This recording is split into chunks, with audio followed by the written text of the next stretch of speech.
Hey guys, how's it going? It's Robbie Strike from RobbieStrike.com, back doing live streams. I have not been live in quite a few weeks now. Things have been quite busy here in my life, so uh, so I thought, I don't know if there's a whole lot of satellite news. I think everything's been about the same for me. It's been uh, just basically, I just watch the same TV channels that I always watch. So I don't know. We're gonna open the chat room, open up the open up the live chat. So if you're on Facebook or Twitter or one of those places seeing this, if you want to call in live, there is a link in the YouTube video where you can join this site that I'm doing this through Restream. You can call in, ask questions, and participate in this live stream as well. Real fun, really great technology. It's basically kind of like a call-in radio show, except you have to have a microphone. You don't have to have a webcam if you don't want to, but you do have to have a microphone and have audio, which makes me think I should probably plug a pair of headphones in. My phone's going off here. So I'm going to turn off my notifications on my phone. I am not prepared a whole lot for this tonight. I thought I'd throw this up and do the live. Notifications are off. There we go. I'm going to throw a pair of headphones on my head. I don't know if it will cause feedback. Sorry about that. I had something else I wanted to talk about here. I'll grab that for later. And grab some headphones here, and I'm gonna go live. Alrighty. Yeah, plug that in there. There we are. That's really staticky. And we got some people in the chat room. We have and hey, Cardboard Guy. He says Orbee TV News says coming soon. That's an interesting breaking story there. That's for sure. That's an interesting one. Who would talk about Orbee TV? What's happening with them? They're bought by this Florida satellite company, OrbeeTV.com. Oh yeah, it comes up on my. That's Google search though. No. I Googled it. I didn't type it in.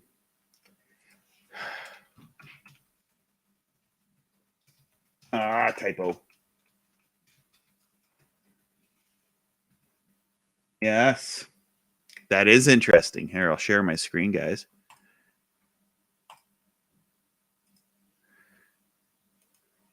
So yeah, that's interesting.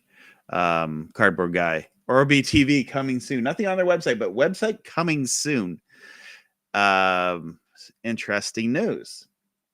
Not trying to. Okay, here we are in the world of satellite. Always rumors. The rumors are nothing new in the world of satellite. So I don't know. Interesting though that they have that, and I don't know. It's interesting there. We got Patrick, the North Coaster Hobby, saying hello. How's it going, Patrick? Leo from Texas says, yeah, Orbee TV is coming back. Maybe you got some insight on that. And Cardboard's asking, do you know when? I don't know when. This is news to me. I knew there was something going on. I knew that Orbee TV was sold to another satellite company, and we could be hopeful.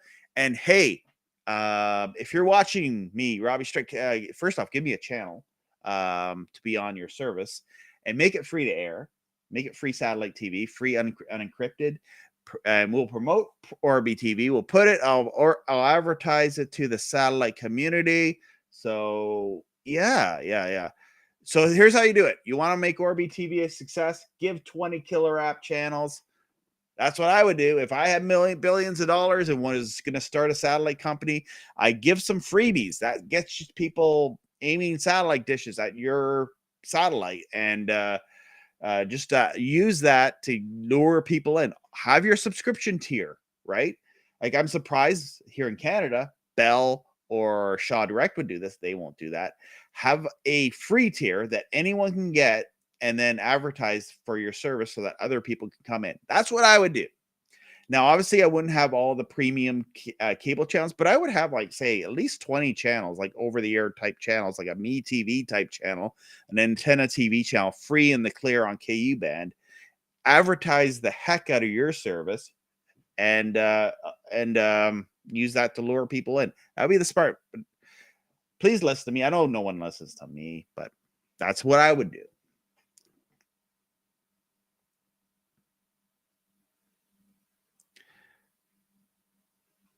Oh, yeah. Okay. Pat Madness says, in the morning on KSET. I don't know. Is that the company? I don't have all the documentation in front of me, so I don't know what the company was that bought Orbee TV. I had them. Did I do a video on them? That's how I usually do a video, and then I forget sometimes the content. I have to go back to.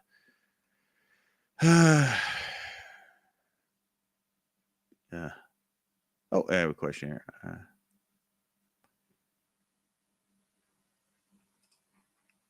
Did I click on the right one? Oh, bunch of stuff. Receiver. So this guy Nick's having trouble getting his satellite working. Definitely follow some of the tutorials on your input frequency. Make sure you have your connections hooked up right, and make sure you have a test frequency, like a good transponder to lock onto. And I think I've done a few videos on that. It's tricky at first because there might be some little thing in the receiver that you're missing. Once you get through that, it starts to work. But I think there's like a few. And usually when I tell people it's the input frequency, what's your LMB? Make sure you got the right input frequency, and then they get it working. Make sure your connections are right. Maybe you bought an LMB and maybe it's not a good LMB.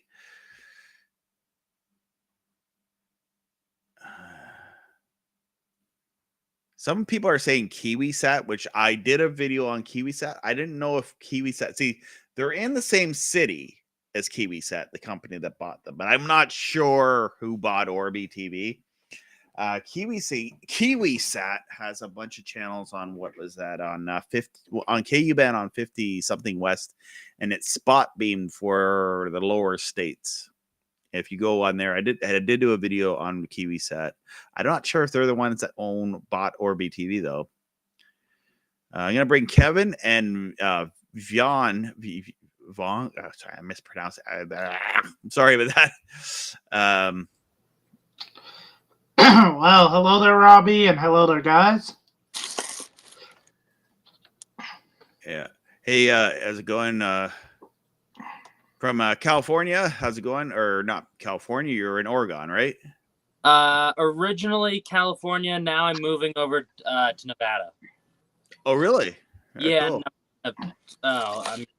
I'm gonna. Yeah, I need to install some satellites out here, so I might make some videos on that. But it's not about me. It's yeah, just making a little move. There we go. There's a split screen there. I'm trying to get this set up. I don't think people would like me like drinking for the half of the stream. Right.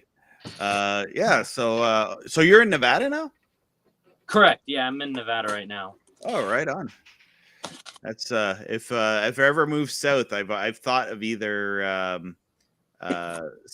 either Nevada, somewhere there, Nevada, Arizona, or Texas, maybe Florida. Mm-hmm. Beautiful. The place I would love to go would I didn't win the lot. I don't think I won the lottery yet, though. The place I would go live in the South would be in the city of Boston or North Carolina.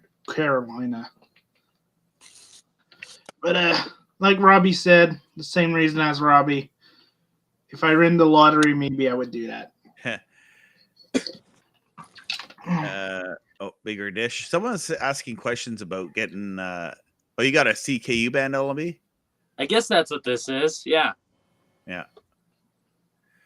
I see the C.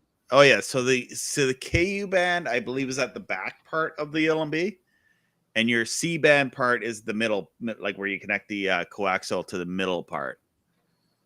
Okay, I'll figure. I got a switch at my house in California.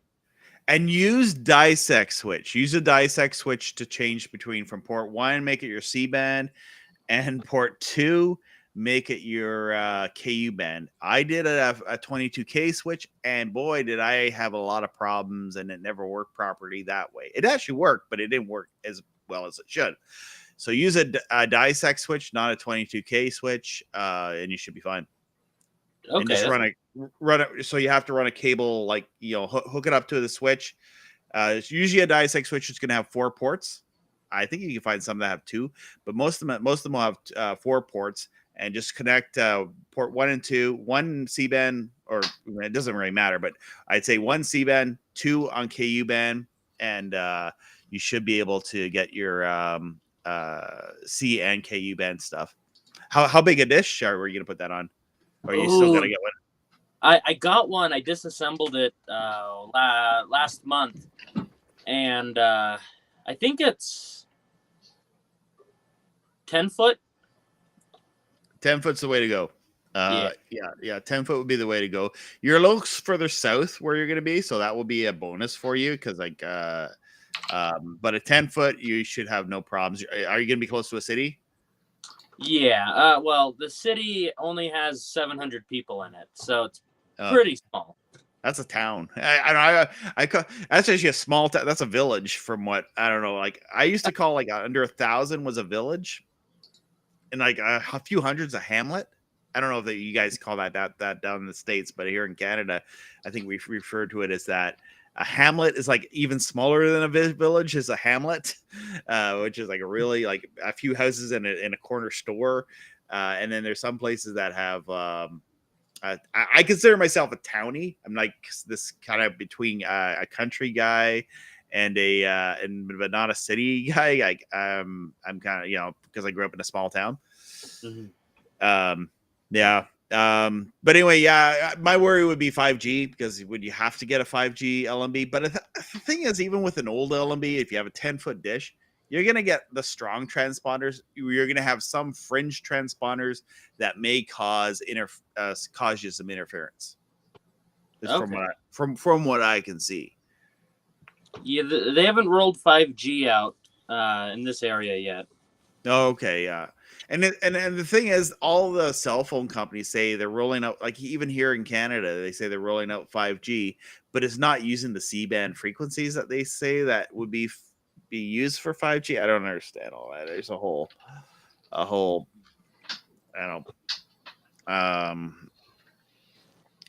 bunch problems with that, but I don't know. It's from what I understand with 5G too, it doesn't even work well if you're moving fast, because it's you got that constant movement.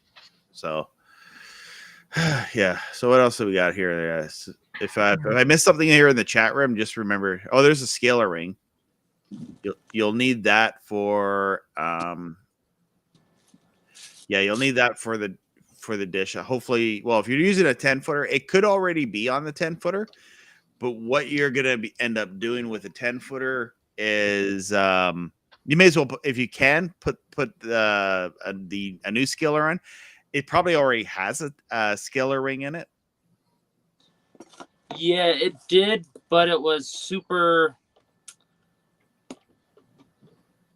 The one that this is metal. That's metal. I think the one that was on there was plastic. Oh, really? Yeah, that you would. No, I don't remember. Yeah, or it's got so much paint on it, it feels like plastic. Might be.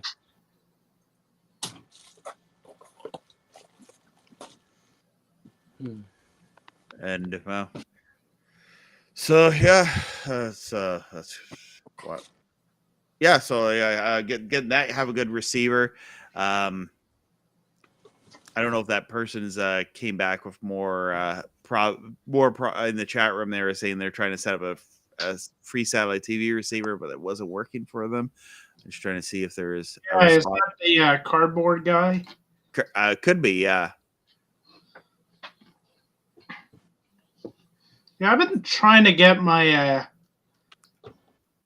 my satellite dish to work receiver, but I think the LND is shot. Oh yeah, you have a Shaw Direct dish. Yeah, Is it the oval? I don't know if I could pull up a picture of it. I'll just pull up a yeah, picture. yeah. Because I don't know. I'm like the noob in this, so. Because there's an older one that actually works quite nicely. There we go. I'll bring up my screen here. I'll try to find a picture of me too. Yeah, so here's like what they have. Oh yeah, this is the XKU LMB. It's kind of like this olive oval, I guess oval looking thing. The first one the one that says like Amazon CA, I think this is the one I have. And these ones you have to have a different input frequency than the older oval dish LMBs. The oval dish LMBs are usually just simply a standard LMB. And so they're quite easy, just like any other satellite dish with Shaw Direct. That's why I like Shaw Direct. It's actually a dish that will work with most KU band satellite stuff. There might be a few that might have a hard time locking up, but you'll be able to lock on Galaxy 19. You can get the PBS channels with it. And yeah, later on, if you're going on the Discord, I may ask for help how to set this up because I don't know what I'm doing. Yeah, and it's yeah, send a picture of the LMB if you have like a close up of the well, it's in my backyard. Yeah. Just when you get out there, sometime just post it on the Discord chat or on the on the Facebook group or something. And but I don't have Facebook, but I'll probably post it on Discord. Yeah, if you're in Canada, these are great. Oh yeah. Like this is insane. This price there, Amazon is it selling at 3 satellite XKU LMB? You can get those free in the trash. Yeah, do not pay this kind of money for it. I found it in the trash because there was some guy that I really didn't like that lived there, and he recently moved. And the new owner that is there actually took down their dish, and I saw in the trash. I'm like, I'll take it. I took it. So I'm looking I think it just took it down. Someone had that's the overall. It's the oval dish I have, but the LNB is like the dual one. So when you put a satellite dish on a tree like this, yeah, what you're asking for is when you watch when it gets windy, your signal is going to come and go as the wind hits the tree because basically the wind's hitting the tree and the tree's just moving that just a little bit. Also, a tree is a living thing. Yeah, I mean it will work, but when it gets windy, it will.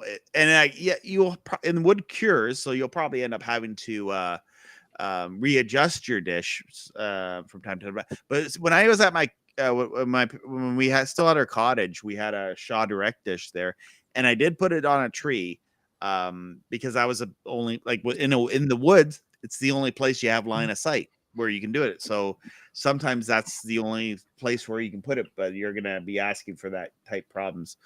Best solution I guess I could suggest would be a chainsaw. Cut down any trees that are in your way from your satellite, and I have a clear view. I found a perfect place to put it.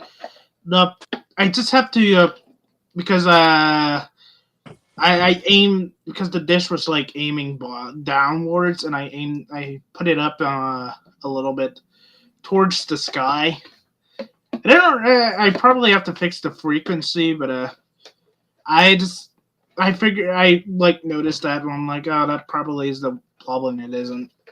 But yeah, I posted that on the Discord server also. Like I don't know what's that actually. And stay safe as why not just add Kodi to whatever and add cable TV? I don't want to pay for cable TV. And Kodi, I have Kodi, and but it's just me too. This is just kind of a fun hobby of pulling stuff off the air without being on the internet.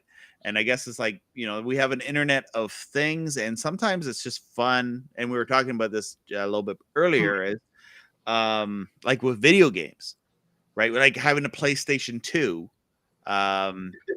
you know, or a Nintendo Wii, back when video games were like a disc you put in your system. You didn't have to be on the internet. And I think when I was speaking to you earlier, Kevin, you wanted to have a funeral for your PlayStation. So my dear PlayStation 2 that's been with me since 2006 have died, unfortunately. It doesn't want to read the disc, and I tried to fix it, but it didn't want it to work more, and I kind of damaged the ribbon cable. So, Mr. PlayStation 2, or I should probably go by the fucking no model name in the back, CPH 301. This thing was This was my childhood. It got me so much virtual violence in Grand Theft Auto that my mother took away the game for about a month, and I had it back. I watched so many terrible kids movies on this. It will be a is the tray broken on it? Like, it looks like the tray's dead on it. Yeah, the tray is like broken on it. As you can probably see, there's like no tray. Oh yeah, my PlayStation 2 is. I think that was next to the Wii. It was like my last console that I had.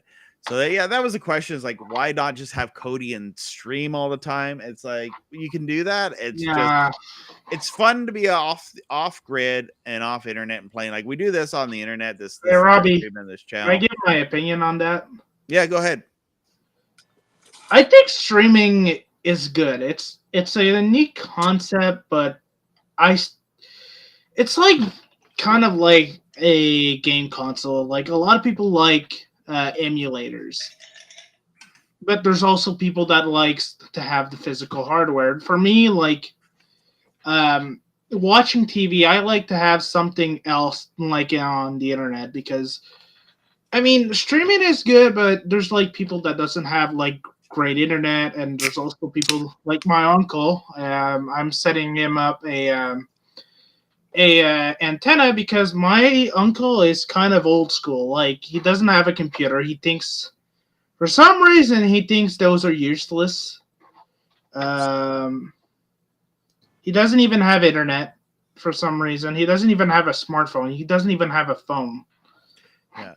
So do you need a set-top box for all DVB signals? Pretty much, I would say you need a receiver. Like, I always hold it here on my desk here for the stream here, like this one here. The shot, got a bunch of wires here. It's right here, my receiver. Yeah. So this is the Amiko. So pretty much, you need to hook this up to your satellite dish. They're really small now. I mean, they're not super huge or anything. I mean, this one does 4K. And this one does 4K. What do you got there? You got with a quickie. No one knows how to say the quickie. The quickie box. I don't know. The quickie box. This is another. I'm not the expert in receiver box, but if you're looking for something cheap, I could recommend this one. I mean, Robbie could review it, but it's very tiny. I actually like this thing. I thought it would be like I have to enter everything by manual, but it comes with a right array of channels pre-configured, so you don't need to enter anything. And also, But the problem sometimes with that too is the channels are really outdated, or could be really outdated, and they change. The thing with satellite is the channels. It's a bit of a do-it-yourself hobby. Like, all these things that are. It's like a lot of the technology we talk about here is they're not out of the box technology. There's a little bit of configuring with it. Like, it's like running Linux in shortwave radio and other technologies like that. You have to do a little bit of do-it-yourself element to it to make it work. So satellite TV. Now, if you don't want that, you just want to sit back and pay hundreds of dollars and have it, served to you. I guess you could just pay for cable, but I know people who have cable. They don't know how to do any setting up or configuring, and then I can confirm that. I've known people who have cable. They pay for the box hundreds of dollars a month, and they don't even have it hooked up to their TV because they don't know how to do that. And the cable company, you would think for $200 a month, they could have the cable company come in and do that for them. But I will answer a question by Cardboard Guy. I claim, does your uncle run a PC that runs Windows 95? He doesn't even have any computers. He absolutely dislikes computers. Like, he thinks those are useless. Like, and I don't know if there's any channels on 91 West. I never really go to those. I get those channels on the antenna anyway. So, like, for example, antenna TV. So I'm not sure. I don't really put a dish on 91 West for the Brandon's asking about the KU band channels. They come and go. That's such an annoying thing about 91 West. The channels there, and there are some good channels there, but they come and go all the time. Just gotta finish what I was saying. Yeah, sorry. That's fine. We got people, and if I don't answer the questions in the chat room, people are gonna get mad at me because yeah, it's understandable. I had that issue on like YouTube. Yeah, it's only gonna take like a second, but just to give you a perspective of my uncle, just to people understand. My uncle is one of those people that thinks video games like cause insanity, and he thinks like computers are like. He still thinks that Y2K is gonna happen. Like, he's really old school. That's. I mean, it's good to know survival skills, because like in 1,000 years from now, the Earth, there's still gonna be humans, but they're not gonna be flying around in spaceships and all that. I think the humans that will survive our idiocracy are going to be like Amish people that are horse and buggy technology people, but they learned how to survive without all this stuff, and this stuff will end up killing us all, right? And it'll be the people, not necessarily Amish, but like Amish-like people that knew how to live off the land and survive. They're going to be around. Yeah. And we won't have this technology. It will be like, maybe it could happen soon too, Robbie, because we don't know. Yeah. We don't know. I don't want to really talk about politics that much, but we have a crazy guy in Russia that wants to nuke the world. That's what I wanted to say. But no, what I was saying is that my uncle thinks it's still 1978. I'm gonna let you answer the questions. Yeah, well, we'll leave it at that. I'm not good. Yeah. Too much into world affairs here. I'm trying to I try to keep things to we're a tech level channel. Yeah. And we're in a golden age, man. Like, a lot of people say, "Oh, it's horrible. Video games horrible." We're in a golden age, man. You go to go in the bathroom with it's old technology, but I turn the tap on. I have hot water. I have a toilet. I can go take a dump in, and it flushes it. And it doesn't. My house doesn't smell like crap. Yeah. We have this wonderful technology that we live in. We take for granted. And I got this thing, so when I take a bath, I can watch my favorite YouTube videos. I don't think anybody wanted to hear that, but yeah, we went a little bit like, okay, I didn't. I think we shared a little bit of crap and having to smell it, but like we have it made. We have it good. We have it so good, and people still complain, right? It's like, oh. Yeah. I mean, he's not that old school. Like, you have a house, you have a TV, you have a flat screen TV. He just thinks that he's just like a hipster, I would say, but not really. He's basically just a redneck. The best I would describe. Okay, enough about my uncle. Let's continue with the show. And there's another Y2K is now 2038, and I don't know.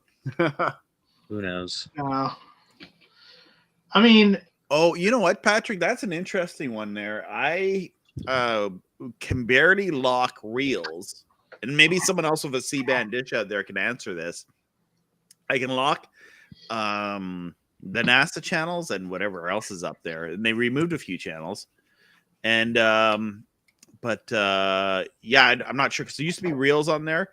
I guess I don't really watch reels a whole lot. There was a time when I did. Reels was pretty good. They had movies and I don't know if you like celebrity gossip shows or whatever. You like celebrity bio shows. They had that. I can't get Me TV very well now, and that's, I guess, that on the LMB that I switched to. I got everything, but I on that Titanium G5G filter LMB that I switched out with. But now I can't get Me TV. I can barely lock that on my system.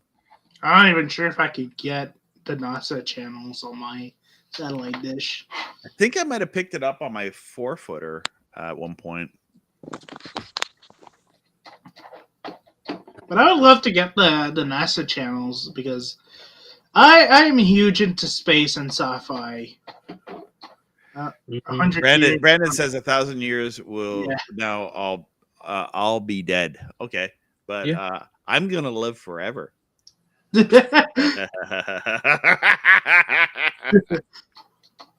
when I perish, I want to become a coat hanger. That's gonna be me as a coat hanger. No, I'll probably go to heaven or something. That's another thing, Leo. He writes that people in his area can't get Me TV on antenna, so it's good to be able to get it on C-band. I am fortunate that for years I wasn't getting Me TV on the antenna, but I am now. So, but before that, it was like I parked the dish on 101 West all the time because Me TV was there, decades where it was there. And just a bunch of those channels I really like. So I had my KU band news channels. Mostly when I'm using satellite, I'm using it for news. There's a lot of news channels. There's even like the Orbee TV satellite, which I wonder if they'll have like that free tier of channels on Orbee TV because they kept those channels on their transponders. All that CBand news channel and a few religious channels and the country network, what's that country music channel that has the Red Green Show and all that?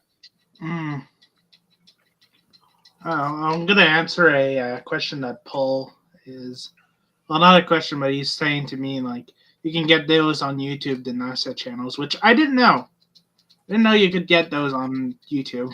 Oh yeah, they're on YouTube. Well, they're streamed everywhere. Like if you find, like for example, I did a video on the Roku channel, which has like a whole bunch of streaming. Yeah, I have yet to watch that because I want to put that on my mom's Roku.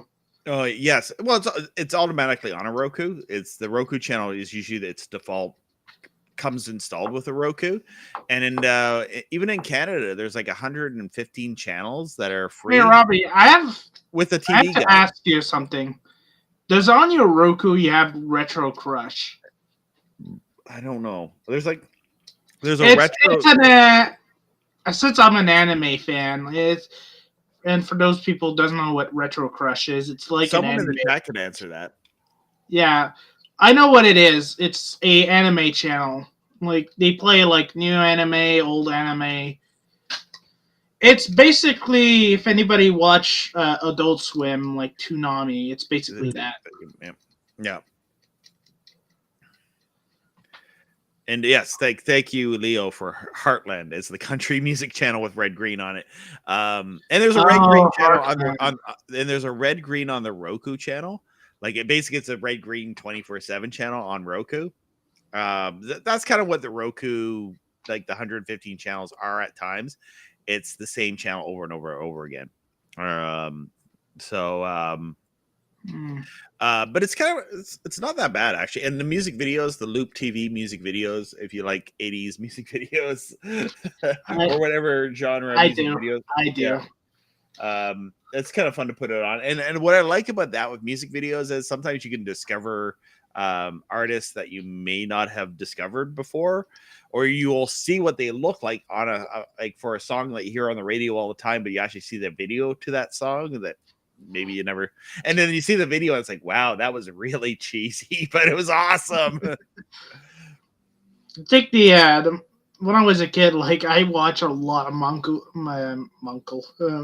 Jackson videos.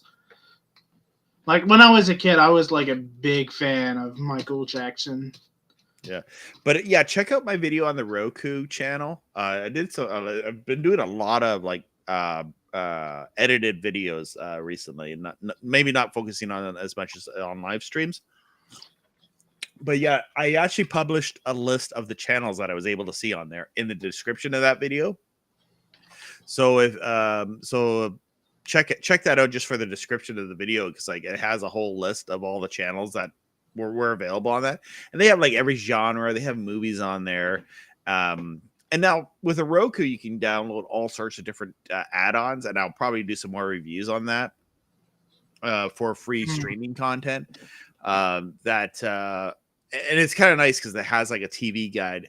There's other services like that, like Pluto TV does that. Cloud TV too. Cloud TV. I wanted to do a video on Cloud TV, and you can go on their website too, and just it'll have the TV guide information and all that. Now, with Cloud TV, you may have to use a VPN if you're in Canada to be able to pick up some of the content, just region block. But if you use ExpressVPN, which I have a link to ExpressVPN. This portion of this live stream has been brought to you by ExpressVPN. So if you want to get a VPN to watch content in Canada and jump through that electronic Berlin Wall to watch stuff in the United States, you can do that by using ExpressVPN. And yeah, there's an affiliate link in the description where if you want to help me out a little bit and you want to get ExpressVPN, it doesn't cost you any extra. It just gives me a little bit of a kickback from ExpressVPN, so that maybe I can buy like something like this camera that I recently bought. I got it here in this bag. I got a video coming out probably in a day or two. It's already uploaded to YouTube. I gotta show this to Patrick. Patrick, hopefully you'll watch my video on this. He's a big time video production guy. He loves the JBRAC too, for my Canon 4K camera. Yes, I'm bringing my YouTube channel into the 4K universe so that people who watch videos with a smartphone and will only watch 4K on their smartphone, so I can shoot my video on that so that I can get more views. Yay. All right. Yeah. Plus, Robbie makes better videos than I do. I try. And the weird thing is that I talked about this in my video about it. They added a ferrite core. So Canon decided if you want to install your own ferrite core, so you have to do it yourself after paying like $1,400 for one of these expensive cameras.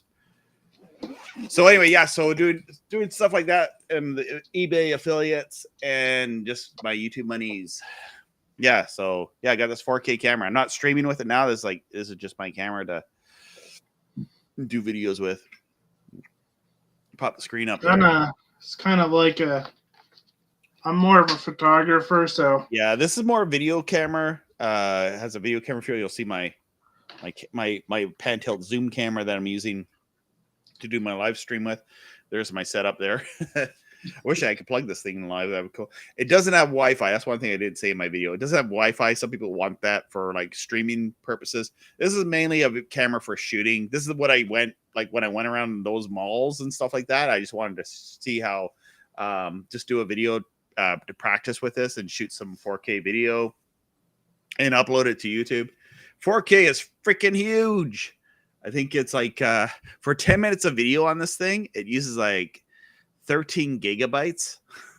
Like if you just have like a long video it's big. You can shoot 1080p, and then it's a lot lower bit rate, and you don't even upload that much to YouTube or to any streaming site.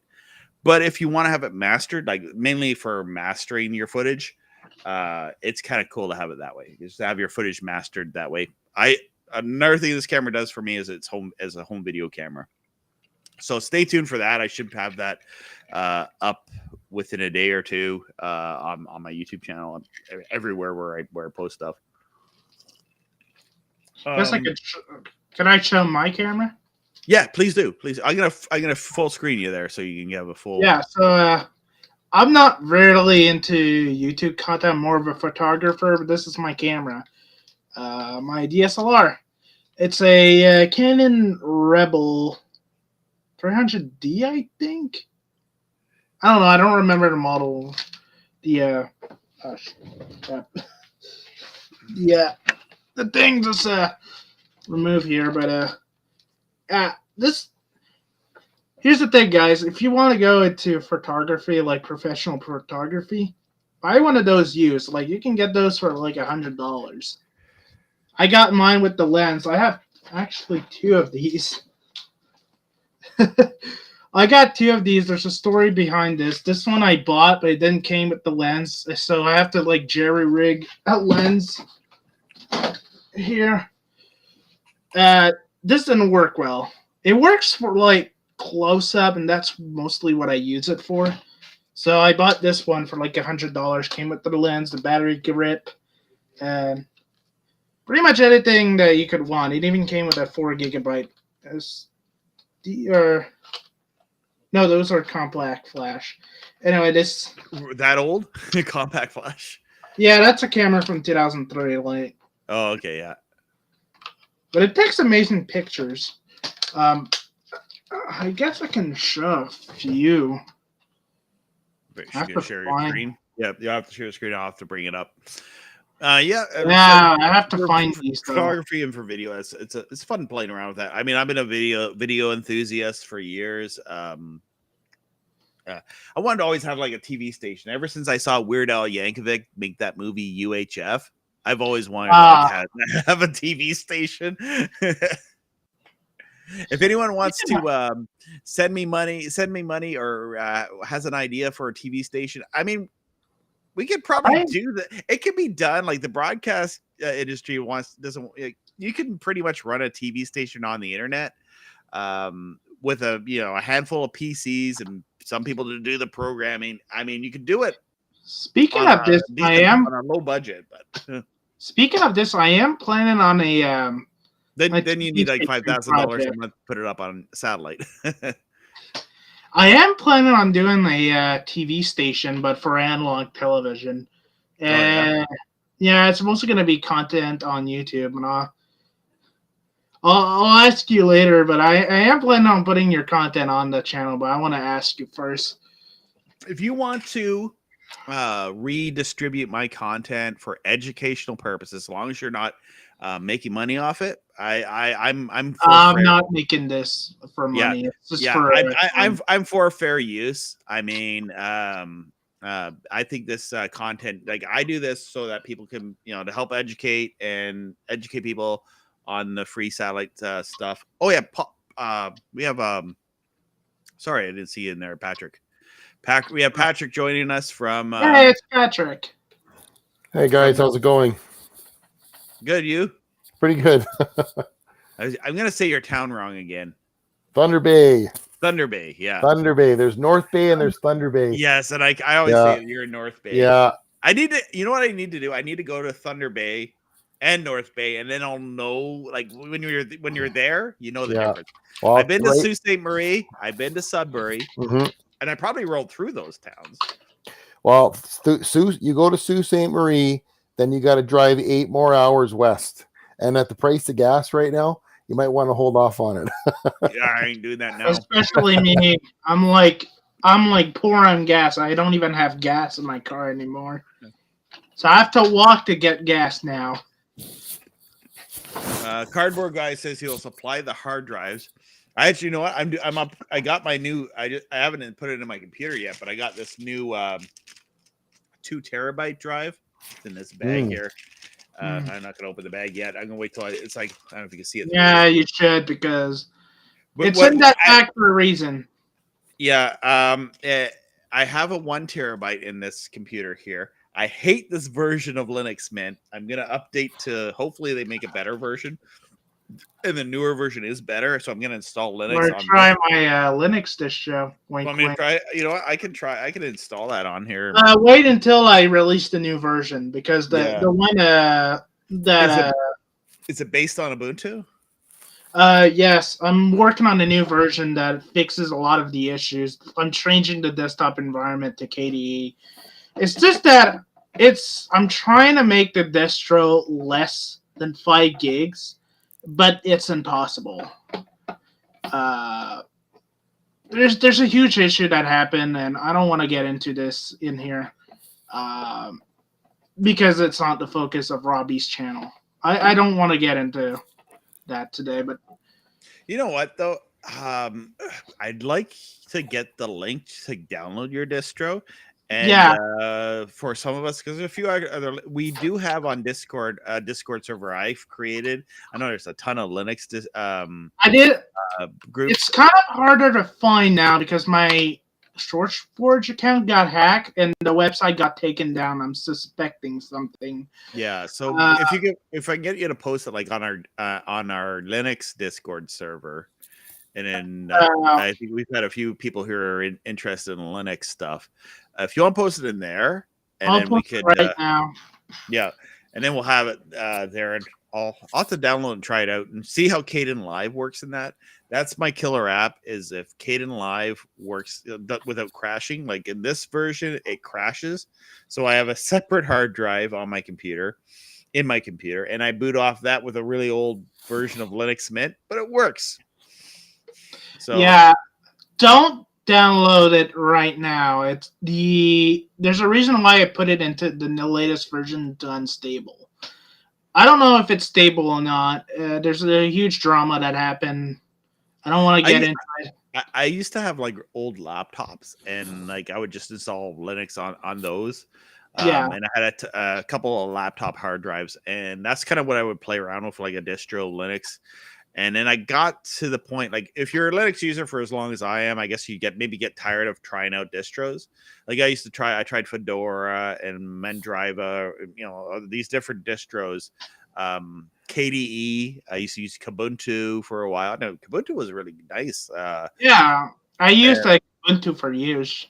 Yeah, and then people hate on you if you're not liking their distro. I mean, there's too many distros in Linux. Yeah, I got criticized. The problem Linux has is there's too many distros. If you don't know what Linux is, it's basically the kernel, but then like there's like all these different. Basically, they run the same programs, but they're like a different flavor, I guess. Here's the thing: I got criticized that my distro had no place in the market. And like, I'm not competing against other Linux distros. My Linux distro is really just something that I do for fun to keep me busy. I'm not competing against any Linux distro. My Linux distro is mostly competing against Windows and like OS 2. So that's the main competitor. Like it's Windows. It's not something I take seriously. And like I got criticized for saying that. But somebody told me, like, if your Linux distro has no place to exist and it shouldn't exist.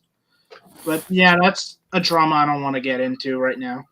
I just want to say to Leo, like, GKA, like he says, like, he can get away from Ubuntu, and he's actually right. Leo's also right about doing it for yourself. Make it for yourself, and if you enjoy it, that's all that matters, right? Yeah, I enjoy making a Linux distro. It's just that right now I'm like busy out of my ass because, as you guys know, I'm also a photographer, so I'm always on the move, and I'm also working on a game project right now. So I have little time to work on it. But do you post your photos online? I haven't posted them yet. I'm looking for something else than DeviantArt. I did find a picture site, but it's mostly for free photos. I'm looking for a site to get paid for them. Okay, yeah. So I wonder if there's something like that where you can just monetize it and make a little bit of. There's stock photos, but I don't want to sell stock photos. Mm-hmm. Like my photos, like I can show one photo. If you mind if I show the screen? Yeah, go ahead. All right. I want to show the wrong screen, like my. Yeah, no, we don't want the kids to see. Yeah. Yeah. Oh, there it is. Allow. Here's one of the pictures I took, right here. This one, like I took it. Is this your Linux distro in the background too, or any of the? No, that's just a Ubuntu, but it will get a KDE 5. It is going to look like this. Not the picture. But yeah, this is a picture I took. Like, this is a little bit of fail attempts. Here's another one I took. Here's another one. Trying to go to them quickly because trying to see like this one is kind of like me just screwing around. This one as well.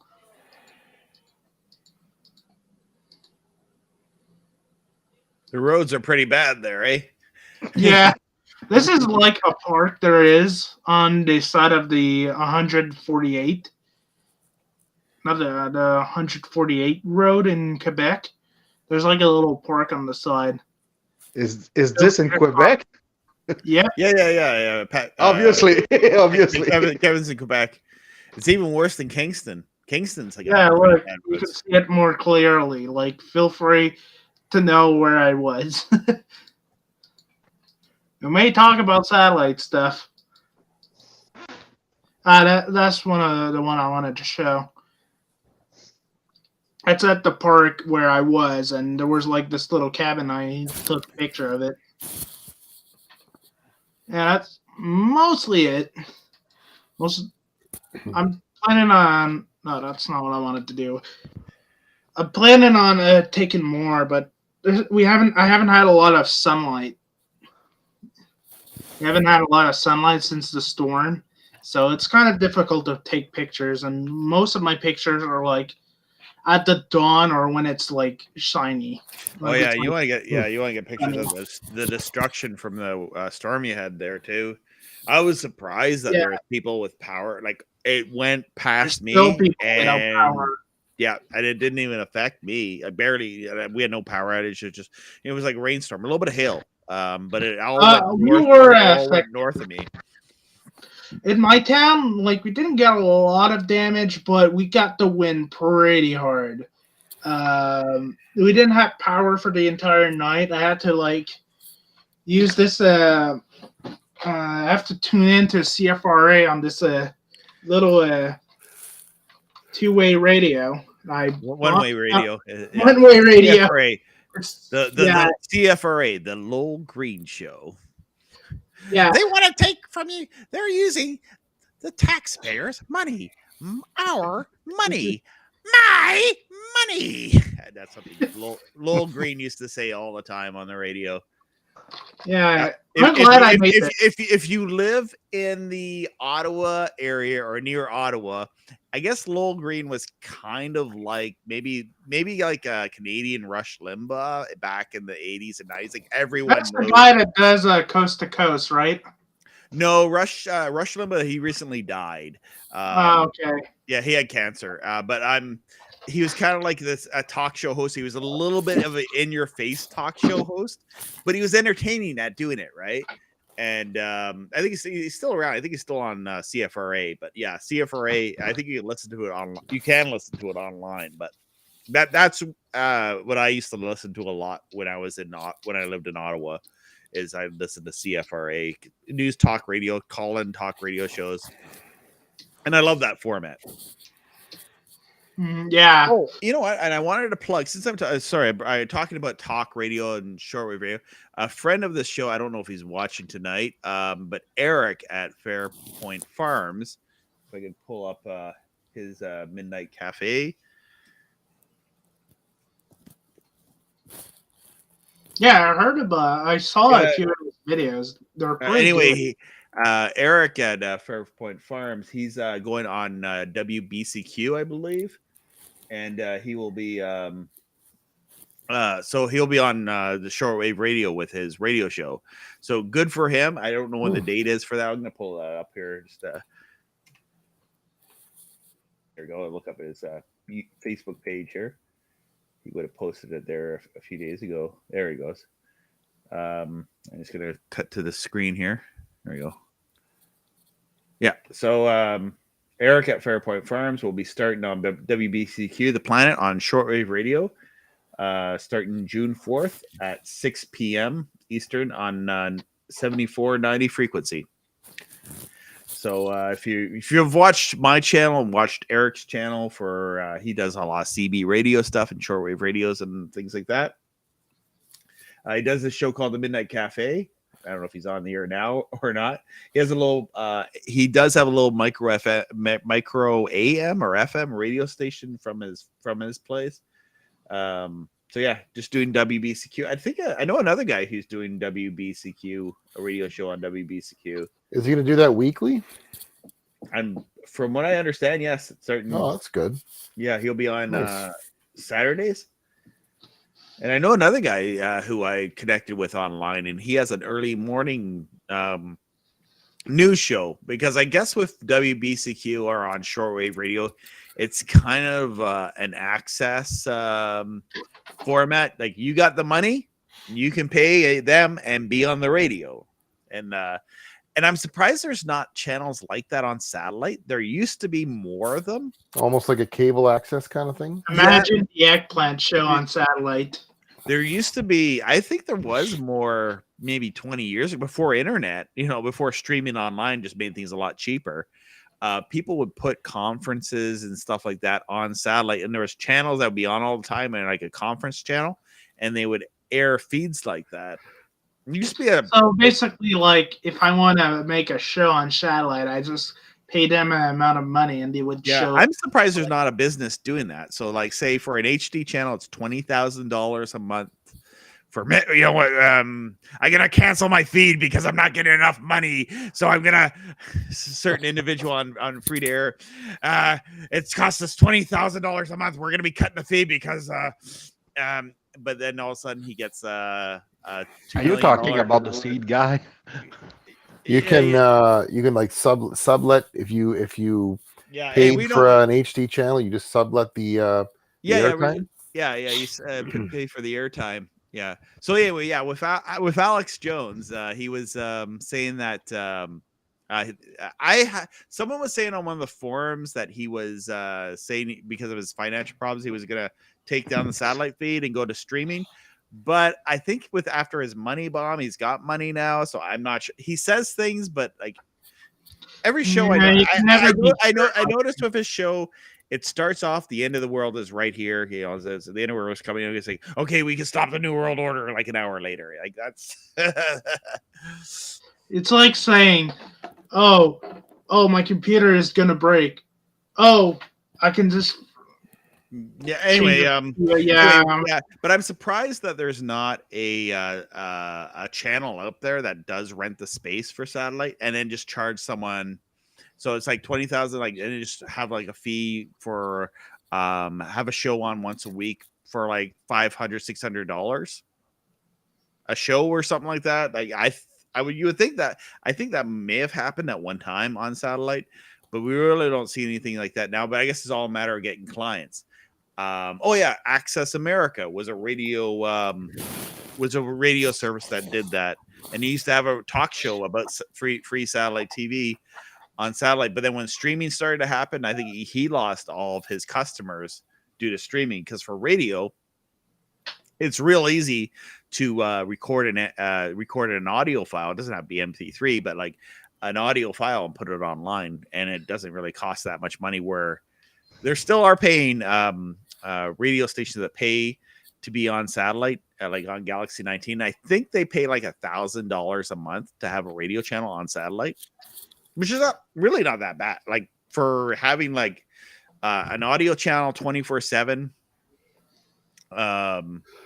your bit rate is not very high for that bit rate for an audio channel to have a radio station up there.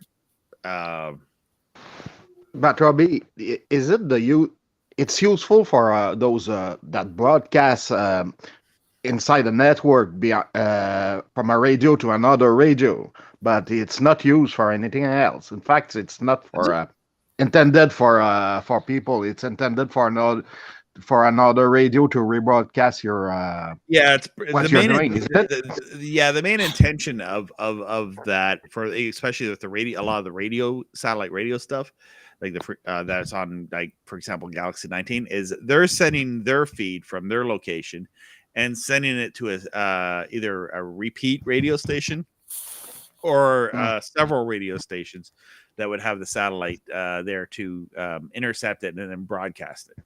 And I think we call that syndication, isn't it? Is it right? Yeah, syndication. Yeah, syndication. And satellite used to have all sorts of syndication on there. It still does. I mean, you could probably find on 99 West Sometimes it moves to 97 West. There's a bunch of channels that are syndication channels. So that's kind of like what the access for access channels are. They will just transmit the stuff on satellite, and there's no commercials and stuff. And that's meant to go from one central location to TV stations. Kind of the old school way of doing it. They would record it off the satellite. But now I think if you wanted to send a show, like if I made a show here and I needed to send it, say Kevin has a TV station in Quebec, I would just email it. Like I would just send it as a video file. It would be a lot cheaper. I mean, or stream it directly from YouTube. Yeah. Or well, even I could put a video on YouTube, make it a private video, but you could still download it off YouTube. Yeah, or just send me the video file, like you said. Yeah. Or your Google Drive or whatever. Yeah, it's like I have to figure out how to do things and find a software that actually schedules when a video plays. But I am actually working on a channel that plays YouTube videos because I kind of want analog to be back because I actually like the analog television. I talked to the I did talk to someone. They told me about software that he was working on. Vincent was on the show once. And he was telling me that there is a software that does that. And basically it's kind of like based on OBS, and you can schedule in your programming. It's meant for radio. I forget the name of it. I wanted to look more into it, but I got so busy. Well, no, I got it, but it's like on a back burner because I'm so busy with other things. Yeah. But it would be fun to have like that software going, and it would just be fun to set that up and just put something like just to stream live 24/7 on Twitch or something like that. Just to see that if it could be done, right?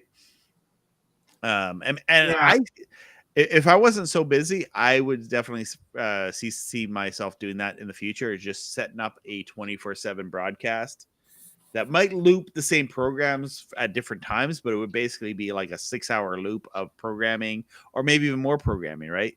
You reach out to other content creators that are putting their stuff on YouTube and say, "Hey, do you want to be on this live stream?" Which might eventually go on to being on satellite, and you just sort of have that content available, right? Because I don't know, I kind of like streaming linear media. Yeah. Where sometimes you can just put on the TV and sit back and see what's going to come on, as opposed to trying to find out what do I want to watch, or gravitate toward. I mean, sites like YouTube are pretty good at that, though. I mean, I can lose hours. I can spend hours on YouTube. Just they have algorithms that know what I like, and they'll put in front of me, the same. When you have an account logged in, it'll show you that content. Go ahead. Oh, I was gonna say there's a channel on 103 West KU band that I think that's like a shared content provider channel. Yeah, they have like Journey and travel stuff, and I can't remember. There's a players like a sports, and they have all these little mini documentaries stuff. I think that's one of those. That might be what we're talking about on satellite, like a shared that's probably is. Basically, it's a big company that gets the clients together, and then they start putting it on satellite. And they don't really gear it like to say, "Hey, we're a satellite channel on this satellite." They're just sort of they're meant to go to the TV stations, and, right? They don't really see it as like, "Hey, I guess there's really nobody out there that I can think of that actually puts a channel up there and says, 'Hey, we're on satellite.'" Yeah, nobody advertises it. That's very true. Yeah, same thing with over the air. It's very rare that you'll get like your local TV station say, "Hey, we're available on channel 24.1." They used they'll probably say they're gonna look like loser or what?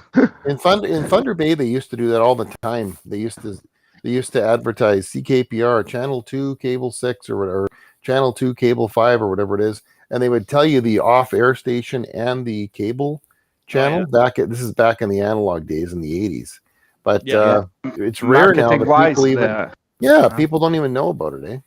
Yeah. The marketing in my town, nobody knows. Well, people do know about it, but like most average people I've talked to, it's like I explain them. You can get a TV antenna and get like in this area, you can get 40 channels on a good day, and they don't know about that. But a lot of people, what the problem is, that, like especially in my area, is you have to have a rooftop outdoor antenna. You can't just have like rabbit ears on top of your TV. You'd have not like the analog days. I used to be able to pull channel 2 in with a small set of rabbit ears in the house, crystal clear, but not anymore. When I was like 5 years old, I just had like a small little coax going out of my Sega Genesis. And it would work. It would work. Yeah, I mean, I do remember that with the analog days. Yeah, there's a video on YouTube, a recent video about this. They did exactly what you said.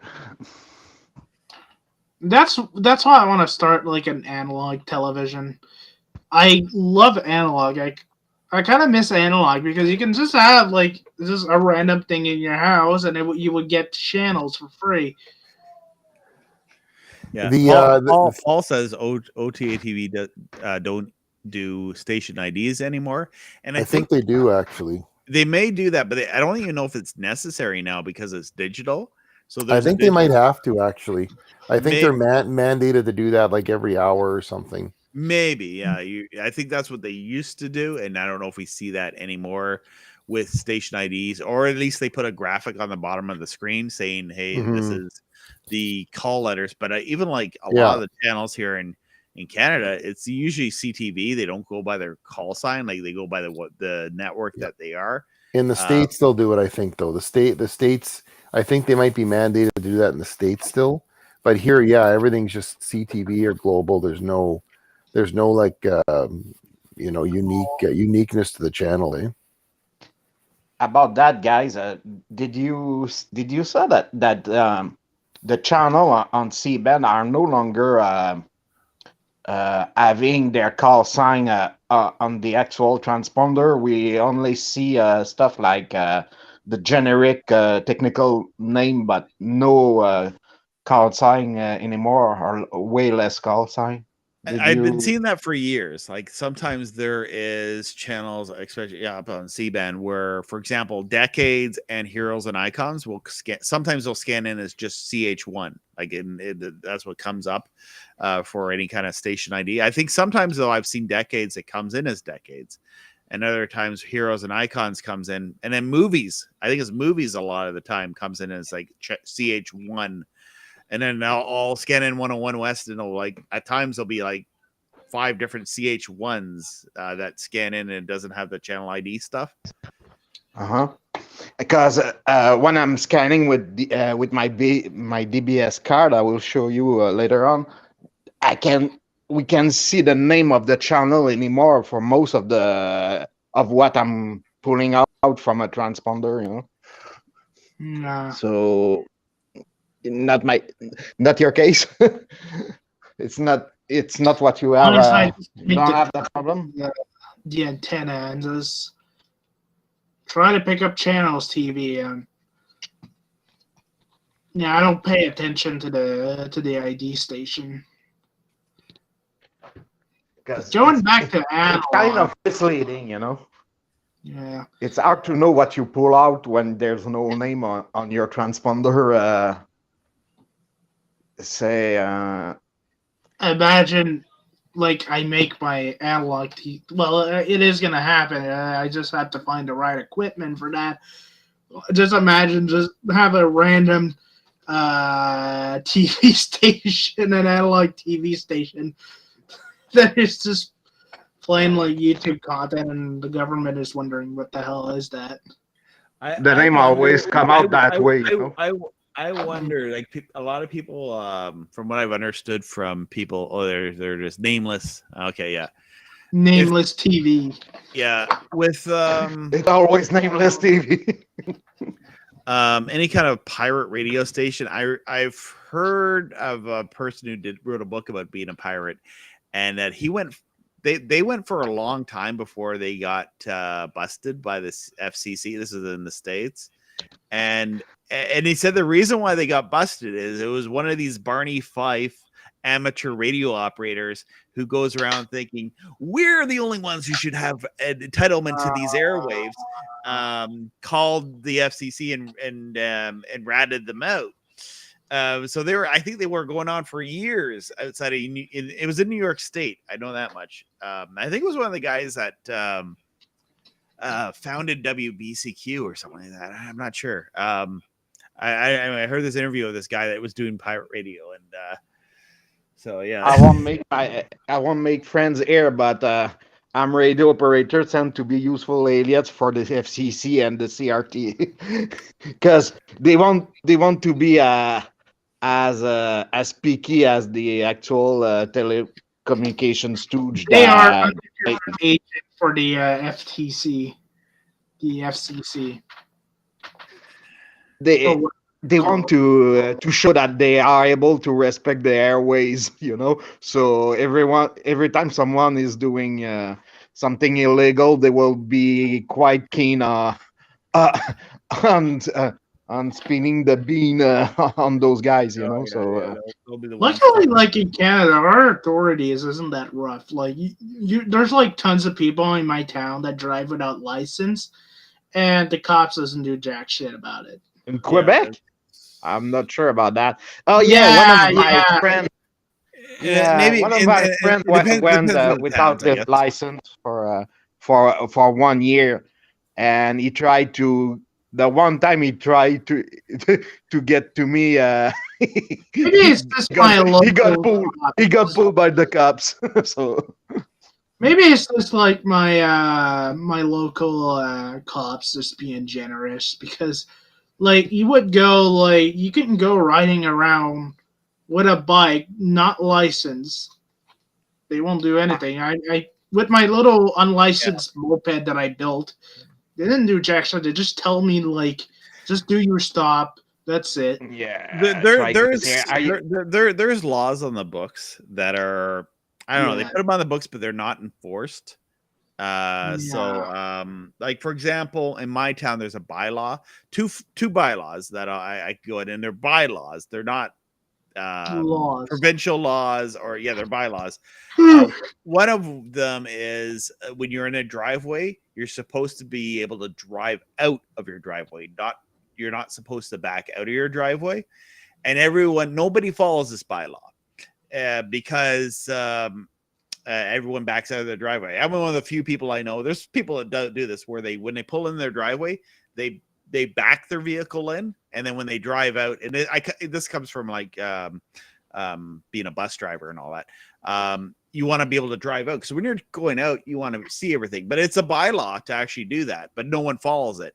And where it gets you is if you back out of your driveway and you're in an accident because you hit a car because you're backing out of your driveway, it makes it more of that's where the law is going to kick in, is because you had an accident. Same thing with trailer hitches. There's a bylaw in the town for if you have a hitch on your trailer, or like a hitch, you're supposed to take it off when you don't have a trailer on it. And the reason for that, I think the reason for that is if you back into someone, your hitch damages somebody's bumper or something like that, you're at fault because the hitch is still attached. It's not, but I see people drive around with the hitches on their cars all the time. And I want to store those hitch. It's so easy to steal. Those hitch are also easy to steal. But I think the main reason for this is to the main reason for this is not to harm yourself with your leg when you pass a car. You know, if you're passing the back of a car, you're gonna hurt yourself, and because you're run not over, you fall down on the ground, then you get tires driving over you. Like, I don't know, it's like I mean, there is laws, and a lot of laws and rules are liability. So if someone up the chain's covering their behind, right? And but the thing is with getting a license to have a radio station, I mean, that's something, and I think everyone would agree that it should be a lot easier. I'm glad it is easier. Like if you want to, I'll let you back in. Patrick, thanks for DMing me in there. Oh, we'll lose him. We lost him. Yeah, he just he cut out there. So we're I talking think about Thanks, Patrick is on Robbie. the same parallel as me. FCC licenses and all that for getting a radio station, but it's just so much easier to do a show online than it is like to go through the whole licensing process. I hope the heritage ministry in Canada never gets like where they're trying to do, where you need a internet license to be on the internet. That's like a scary thing here in Canada. That will they go that far? You know, with that, I'll have to go through a whole bunch of government red tape to be able to do this live stream. Uh, do you need that in China? Because if you need it in China, you're gonna need it in China also. Oh, in China, you can't insult the government of China, because you would think that you call him do we have a question right there? Oh, Yeah, nice. just trying to answer this question. Some ham radio guys bother neighbors who are generating noise on the airways from electronic motors, appliances, and stuff. Yeah, I don't think that's the case anymore. No, but I Imagine just at 3 a.m. you get a knock on the that door. goes different ways too. Is an LED light bulb will affect in a power supply of a flat screen TV could affect an amateur radio operator's HF and being able to talk HF and listening mainly, I think, for receiving HF. Upper lower for those who don't know what's all this ham radio terms, lower frequency like 12 megahertz talking upper lower sideband type stuff. But I had a CB operator, a friend of mine. I got when I was a kid, I got him into CBs, and then he really got into CBs, and then he got into overpowered CB radios, and and then I talked to her. I was over at a friend's house who lived a few doors down from him, and I was and he was like, "You know who that Red Baron is? He's always interfering on my phone line because he'd be on the phone line and he'd hear the Red Baron on his CB talking on the lower sideband or something. I don't know, interfering with his phone." Nowadays, you don't need to overpower your Imagine CB. it just like at You 3 just- a.m.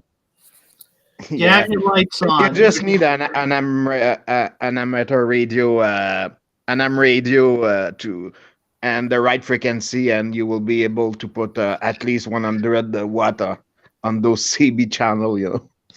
So, Imagine like you're sleeping at 3 a.m. You left let's say you left a light, an LED light, and at 3 a.m. you get a knock on your door, and like the neighbor is telling you to turn it off because it's it's like interfering with with my ham radio. at that time, you just tell him to go live in the woods if he's not happy.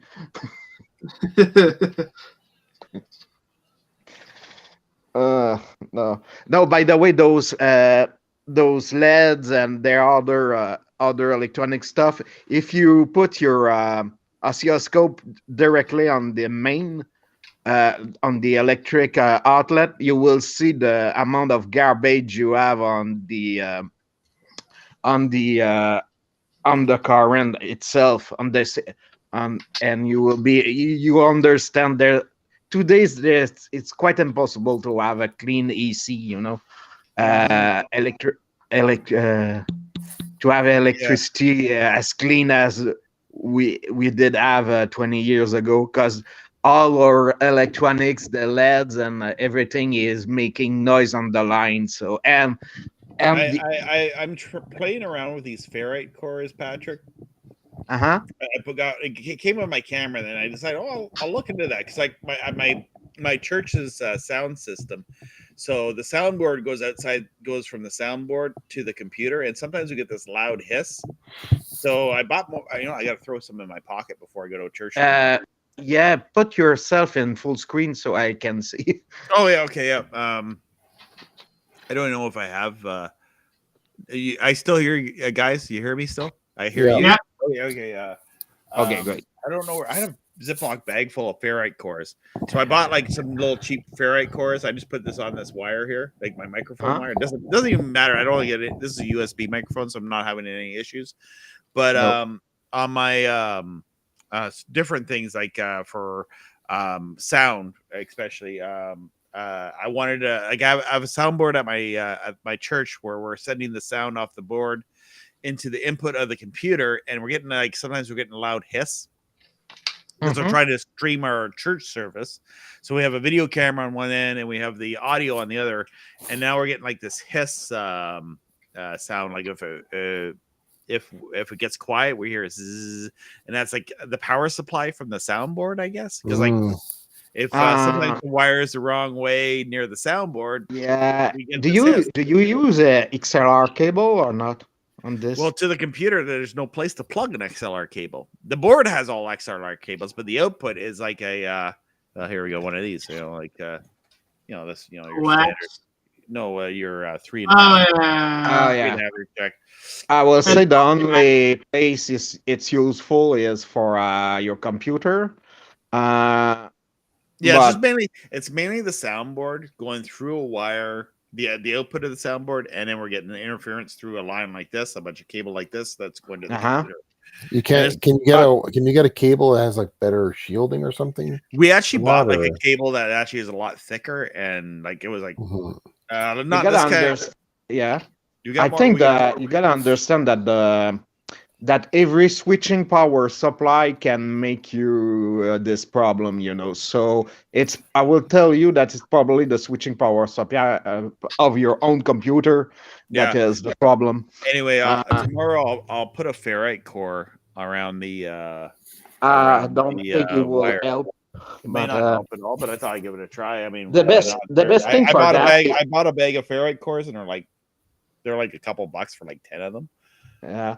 But the best thing for that is to use a XLR cable and bought yourself a cheap old M audio USB external box. So it will take XLR input from that, and you're going in your computer with your USB cable. So all the audio digital analog switching are done with the box outside of the computer. So it's inside the computer. Oh, you think it could be in the computer? Oh, for sure. I can show. I will show you a professional audio card that was used in the 90s. If I can find it again, and you will see it's not built like you may expect, just to get rid of the problem you're telling me. If I can see, let me see. I'm not able to find it right now, but regardless, it's not. Most of the time, you will not be able to have an audio card inside of your PC that does work well. But another thing, though, I'm going to be trying out is with my MLA 80 antenna. I do have these ferrite cores. I got a whole bag of them. And I thought I saw some people do this with their antennas. So they would take the ferrite cord. This won't fit around coax cable. It's too thin of a ferrite cord. But it will fit around my MLA 80. Actually, maybe where I cut it with the whippersnipper might be a good place to stick this thing. I was doing my whippersnipper and I caught the MLA wire with that. And what's an MLA again? It's a loop antenna for shortwave radio listening. Oh, okay. And it helps on this? I don't know. I'm going to try. I mean, that's what they recommend with, I've seen people do videos where they're putting their ferrite cores around their coax lines on their radio. Does the ferrite core act like a choke or a filter? Yeah, it's a choke. It's a choke for the interference. So be interesting to see if that would do anything. They put them on everything. They put them on power supplies. Like I can show you any power supply around here. I have an old Samsung flat screen TV that has a ferrite core on the power cord. Oh, everything has them. I got USB cables right here on connected to my computer, and they all have ferrite. My PlayStation 2 also have one. Yeah. I got an idea for you. You can. I will show you something about it. Use obviously. I'm using this for my computer. I don't know if you can. It's just a UPC like. They're gonna bring you up. Just there. at the bottom, it's just a UPC, but this UPC it's not the same as the cheap one. It is actually separating the AC input from the RC output. So I have what we call a buck transformer inside. So you're actually get rid of the problem of the EC that is coming to your computer because you're actually not using it right. I got, you know what? I although right now I had an issue before, and then I was messing around with the audio settings on the board, and sometimes it's not evident. So it comes and goes. So I don't know how, like with the if it comes and goes, it's probably a matter of power supply, of switching power supply. Patrick, I love your computer case. Yeah, it's old school. Oh yeah, like if I ever rebuild a PC, I want to put like an old school. And what's funny here is that the PC I got here with a big ass power supply is actually the same color as my case, so it goes together. That's what I wanted to do at first. Looks totally stock. Come again? I said it looks totally stock. Yeah, it looks stock, but then there's four 12 volt batteries on this, and the buck converter, the EC buck converter on this is big as half the case you see right now. So the cat likes it. Yeah, for the heat, I think, but. I changed the fan on it so it doesn't produce heat, because it was at first when I bought it used, obviously it was from I think it was from it's like the from cat an that hospital likes or something that likes the Starlink bed. Gets up and sleeps on the Starlink antenna. Gets those are really eating. I think it's at least 45 watts minimum every time. So people don't like it when they tend to use it on the cottage with their electricity from the generator, because it's quite pricey. EC wise, those antenna, so they're always taking at least 45 watt to 60 watt to use those antenna. So when you're on a generator, you don't like it much, and most of the time when you want internet like this, it's good because you're on a generator. So are you on a generator right now? Me, no. Oh, okay. No, you still have power, but the EC here, the electric Hydro-Quebec is shit here, so I need this big ass inverter. I have to agree with that. They cut off my fragging in Unreal Tournament. Oh yeah, right. The worst is winter. Winters is the worst because you always have branches and stuff like that that's gonna put you out of electricity, and that's obviously not great because it takes always about at least 2 or 3 hours to get your electricity back. So yeah, us it takes us like an entire day.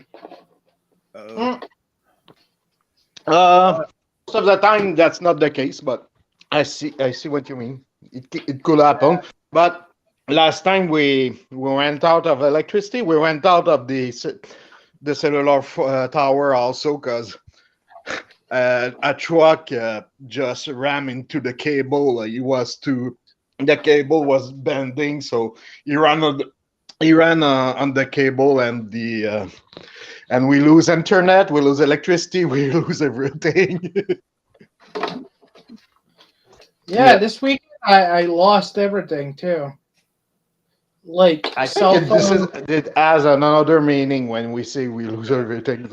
I'm surprised it didn't lose everything because I'm ready for backup. Like I'm ready to be like, I could run my satellite meter and have TV if I was like Yeah. if I was out of power. So I'd watch it on that little on the what's this thing there? I mean, if I run out of power, I have media my radio here that I picked up. Yeah, you got the radio there too. Yeah. That's why I can still use my CBand if I lose power. Yeah, I can still watch CBand on my I got this GT Media V8 finder, and it's got a decent enough size screen. I think the other meter I wanted to get was the Sathero one. It has like a sideways one, but it's like $400, and I thought, well, I'm not going to spend that much on this. The prices have gone way up on those things now. Oh yeah, Sathero, they like tripled in price. Oh yeah, it'll update on my channel. So I've done a lot of videos recently. I'm loving my new work schedule because how long has it been since I've done a live stream? I've done one 1 month ago. It's only been a month since I did a stream. Yeah, feels like I've been away from streaming, but I've done quite a lot of videos there. I did just going through like I did that. There's one that I saw was your Linux video, your new video about Linux. Oh yeah, check those out. Yeah, that's a really cool video. Like if you want to take this live stream, it just tells you how to convert a video file to an MP3 file, so you can take it with you. So like it'd be kind of neat with this stream because if you want, I saw a remote one. Yeah, and then there's the remote one, which is basically I'm just talking about Parsec or No Machine. Pretty easy programs to install and run. And that was one thing that got me out of, I was disappointed with Linux Mint. It used to have a built-in feature so I could just connect remotely onto a computer. Another thing is like I went into my local Toys R Us because like I guess my town, I'm fortunate enough, one thing my town has is a Toys R Us, which some towns don't have those anymore. Especially I have one in Gatineau. Yeah, there's one. I remember the one in Ottawa, and then I lived near the one in Ottawa that was at the St. Laurent Center, and then I call St. Laurent the St. Laurent Center. And then I got the Roku video, and then I got the camera video coming out today. And hey, please subscribe if you're not subscribed. Yeah, I found the audio count. I need like 100,000 to be verified. I don't know. YouTube's I can't just like stand and smile and show my ID. YouTube will only look at that if I think if I only have like a 500 or 100,000 subscribers. How do you get 100,000? I found what I want. What we were talking earlier. This is an professional audio card with a breakout. It needs a breakout box for XLR. And what is I'm showing this because of the plate you see is dielectric, like the one we put inside of LNB. So it's all covered with this dielectric shield over the board, so it doesn't grab interference and stuff. That's exactly what you don't have inside most of audio cards. Sound Blaster games? Does it have some OPL compatibility? This is not compatible at all. I think I tried to make it work one time, but it needs its own software. It's what we call a DAB, a digital audio broadcast card. It's made for it's what you find inside a broadcast PC inside a radio station, So in the late 90s, if I do remember, for this model. But what's important, is that the caps are big for an audio card, and you have a dielectric shield here, as you can see. So that's what helps. You really know where to get this good stuff, Patrick. Do you like dumpster dive when TV stations go out of business, or where do you get this stuff? No, unfortunately, it's kind of useless here because I'm too far from the the big city, so I cannot, unfortunately. I've been doing what you just said, but I will have obviously. You go to Montreal to the TV stations and stuff, and then they're just go in their dumpster and find like a big, not this, but like the big version of this from like 20 years ago, like the big professional video cameras. I don't know, I think they throw those out. A recycling center now.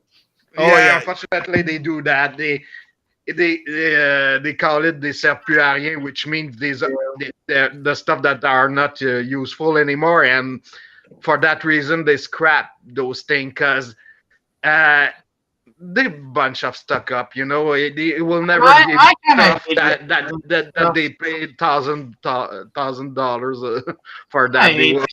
Stuff like, instead of just reselling those, they just put it into the recycling center like it's junk. So it's hard to keep those stuff like you see right now a bit. It's are those SVHS or Betacam? I have this one is industrial. Those are industrial as VHS. This is an industrial broadcast Umatic SP, and this is a Betacam SP. This one is just Super Betamax Hi-Fi, and I also have an extended definition beta. What's your CRT? Come again? What's your CRT? Or is it this is a Sony HR Trinitron, which means this is a old CRT that is standard definition, but is actually good enough for color grading. So it's kind of the best monitor you can get if you want to do video games. I have this sweet deal here on my desk here. Oh, I have one of these. Yes, also this is the Amiga, the Commodore monitors. It's right now it's in my basement, but what I recently got, I don't know if I can be able, but I got this, which I'm using as my main monitor. It's a I'm gonna make yours big there, Kevin, so we can see what we were looking at. Yeah, I'll try to turn on the light so we can see better. Is that a CRT? Yeah, this is a CRT. This is what I use as my main monitor. Oh yeah. This is an LG StudioWorks. I wish I would have kept my CRT monitors now. I kept mine, by the way, Robbie. I have I own in my basement 421. I do have 4 of my 21-inch monitors I use in the 2000 to edit video. So I have two flat Trinitrons from Dell and 2 others from SGI. John Cena belt in the background there. Yeah. I'm the champion, The spinner belt. That spinner belt was cool. If Cody Rhodes wins it, he says that he's gonna bring back the Winged Eagle belt, which was like kind of the belt Hogan and the late '80s belt Warrior, Bret Hart, and Ric Flair. My cousin that was a nice belt. has like an actual real belt from the '80s from the WWE. He actually paid, I think, $1,000 for it.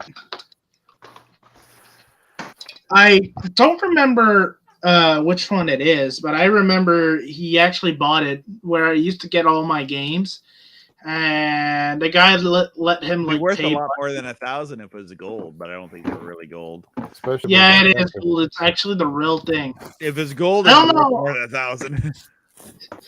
Yeah, I don't remember how he paid for it, but it was a lot, and the guy let him have it and pay Well, him like Yeah, monthly. what Ric Flair said one time in the interview, I think the big gold belt, like that was the NWA championship in the late '80s. He put a $20,000 deposit on it when he would become champion, so that if he took the belt, they kept the money. So, and they wanted the belt back, and he wanted his deposit back from they fired him, and the Jim Herd fired him, who ran WCW at the time, and he wanted the belt back.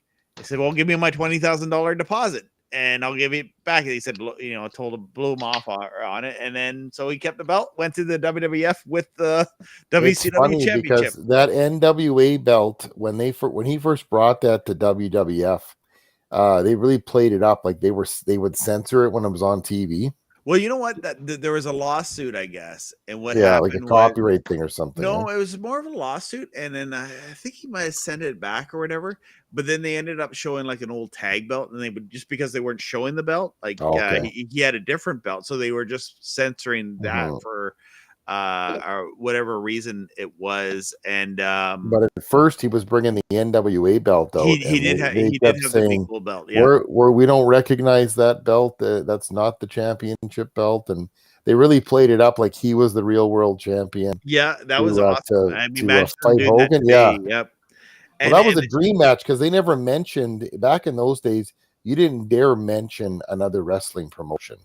Well, WWF You did, know? but if you watch some of the other wrestling promotions, that's what I liked about them. Like WCW acknowledged other wrestling promotions.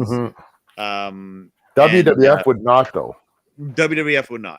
No. The other guys usually would, to some extent.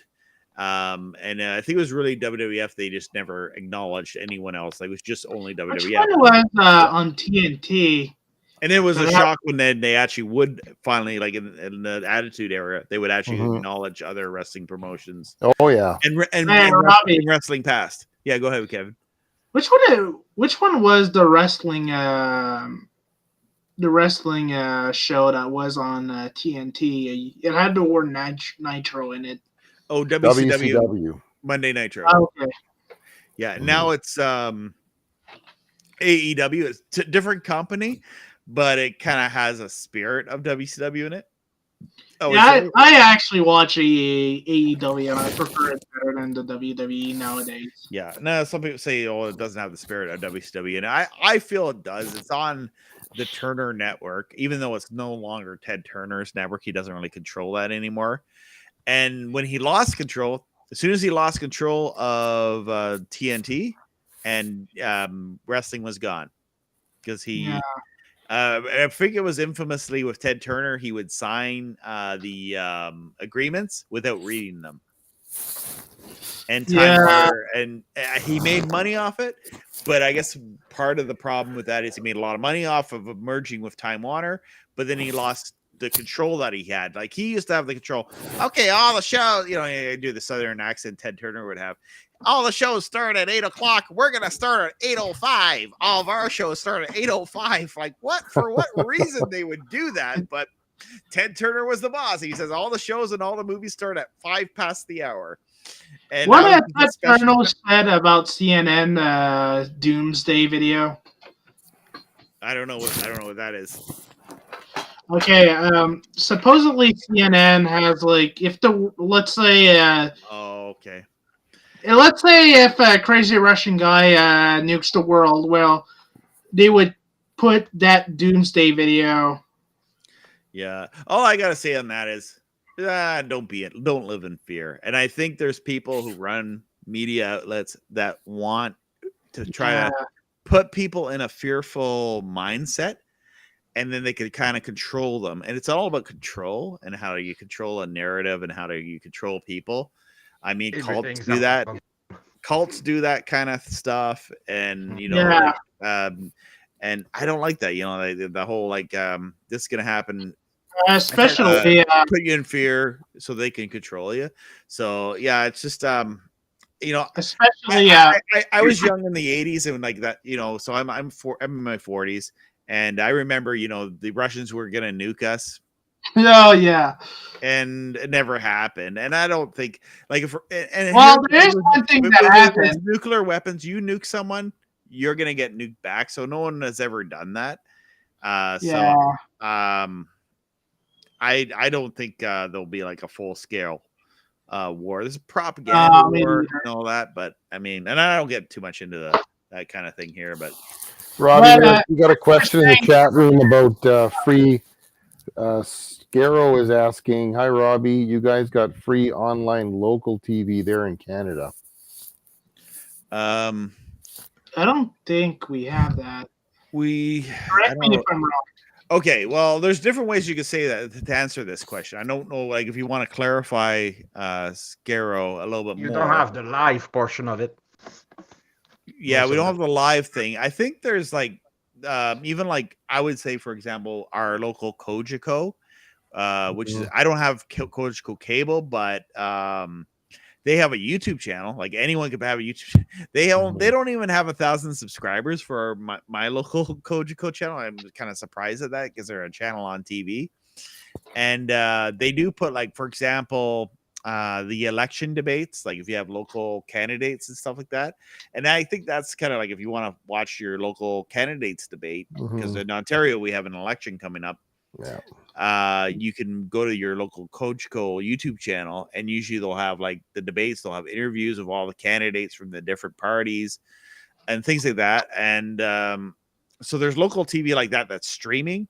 They also have, I think with the Roku, you can get like a global app and a CTV app to an extent. See, like in Thunder Bay here, we have our TV, our local TV stations here are actually independents. They're just affiliated with CTV and Global, so they actually do air a lot of local programming.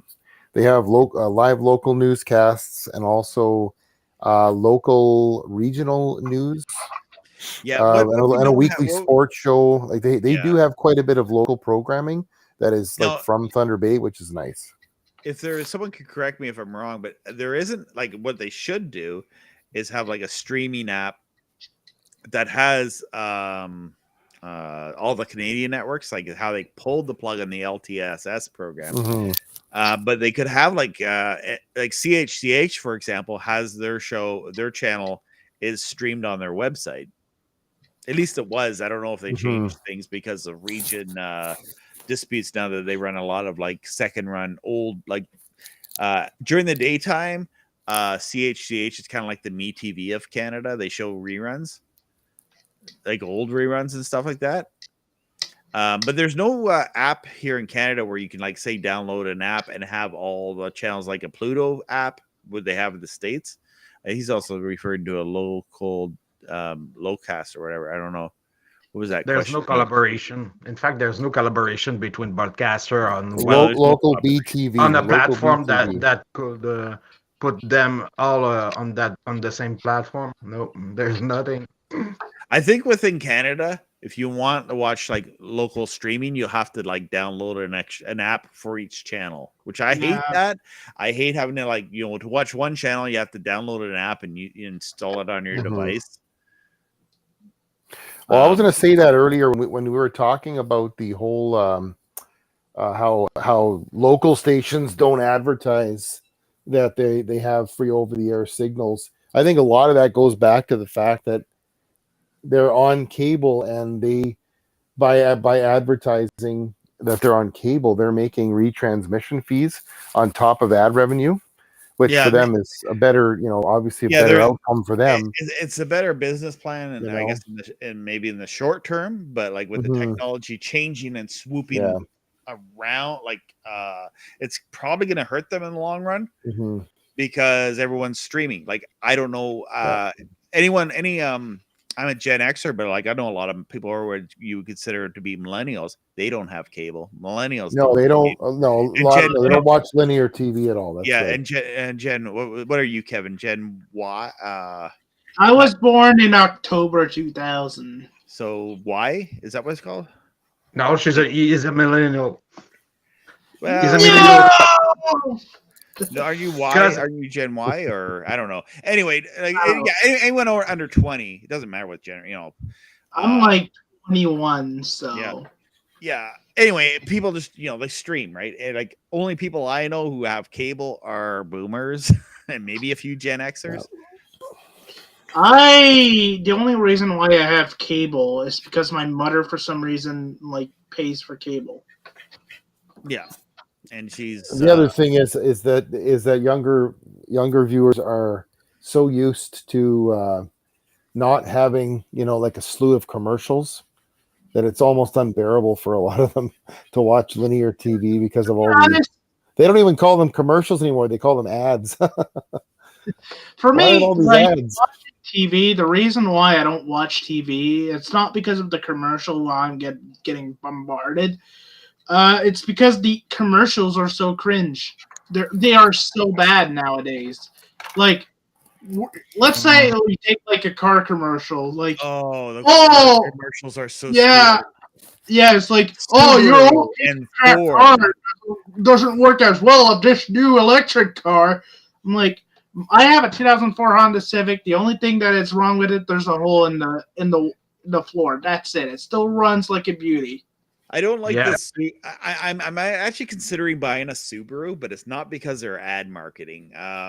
So they have these commercials where like their cars are like their pets, and they have these pet owners. Very obnoxious people, really bad. And the people in the commercials are very obnoxious. And they have this one video. My son mocks the lady in the video. They're dropping the Subaru from a helicopter, and you hear this lady very obnoxiously yell, "Hold there, hold there, hold there!" And it almost makes you not want to buy a Subaru. I mean, they're good cars. They're good cars. It's just their marketing people, right? Or like. And Ford used to have a commercial. It's no longer on. My Ford Escort can tell me if I'm going to be in an accident. And they show and she's tailgating this other truck right in front of her. And it's like beeping at her, like, don't follow so close. The car's trying to tell her not to tailgate. I mean, Patrick Orbee can like tell what I'm telling about. There's one in Quebec where like it's so agnostic. It's like look at my electric car. There's like one recently where they got like an old gas car and it just broke down, and they say get into my car, and it's like an electric car. Like no, what I don't watch much television later. What are we looking at here, Patrick, on this Ben box? This is for you. Actually, not this one is not for you, but that's the kind of thing you should have with your camera. This is, as you can see, you're powering it with USB. You put HDMI inside this box, and this HDMI in comes from your camera. There's a shoe for putting it on your camera. And this will broadcast your HDMI HD signal from your camera to your cellular phone. So you will end up with your phone as an external monitor that is Wi-Fi, that is without a cable. Cool. Yeah. It's quite useful. I use that for the movie I did, and I was using my cellular phone I can take my 10-inch tablet. Also, but the problem with this is there's no audio. There's no audio with that. Yeah, you know what? You don't need. Yeah, but I don't need audio. I just need to have a preview, right? When you're on when you're on doing a video shoot, right? Yeah. How much do those go for?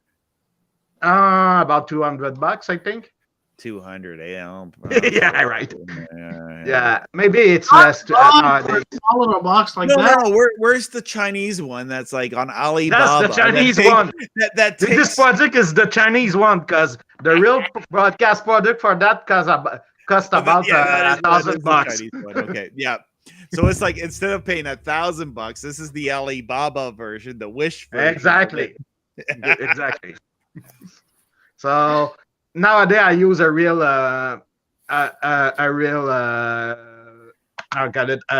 field monitors that field monitor that I hook up to the camera, But You know before what? I did use I'm, that. I'm gonna bring my HDMI modulator with a whole bunch of cable and hook it up to my camera, and then just hook it and broadcast it. And Yeah, but this But the quite simpler. yeah, that's simpler. simpler, and probably the latency would be better with that, because I know a lot of digital video capture things. There's a lag. You move your Yeah, there's camera, a you're lot of zooming in. lag. This, I think you have a less than 1 second of a lag, because you need. The funny thing here is that when you use that, it seems like your video is smooth, because when you do a move or with your camera or anything of that sort, you end up seeing it just a second later. So it's look like it's. So your video, when you're actually shooting, it looks like All right. Well, it's the people smooth, at but Benbox, it's not that smooth, you know. the people at Benbox, you need to send me one of these to do a review of this for you.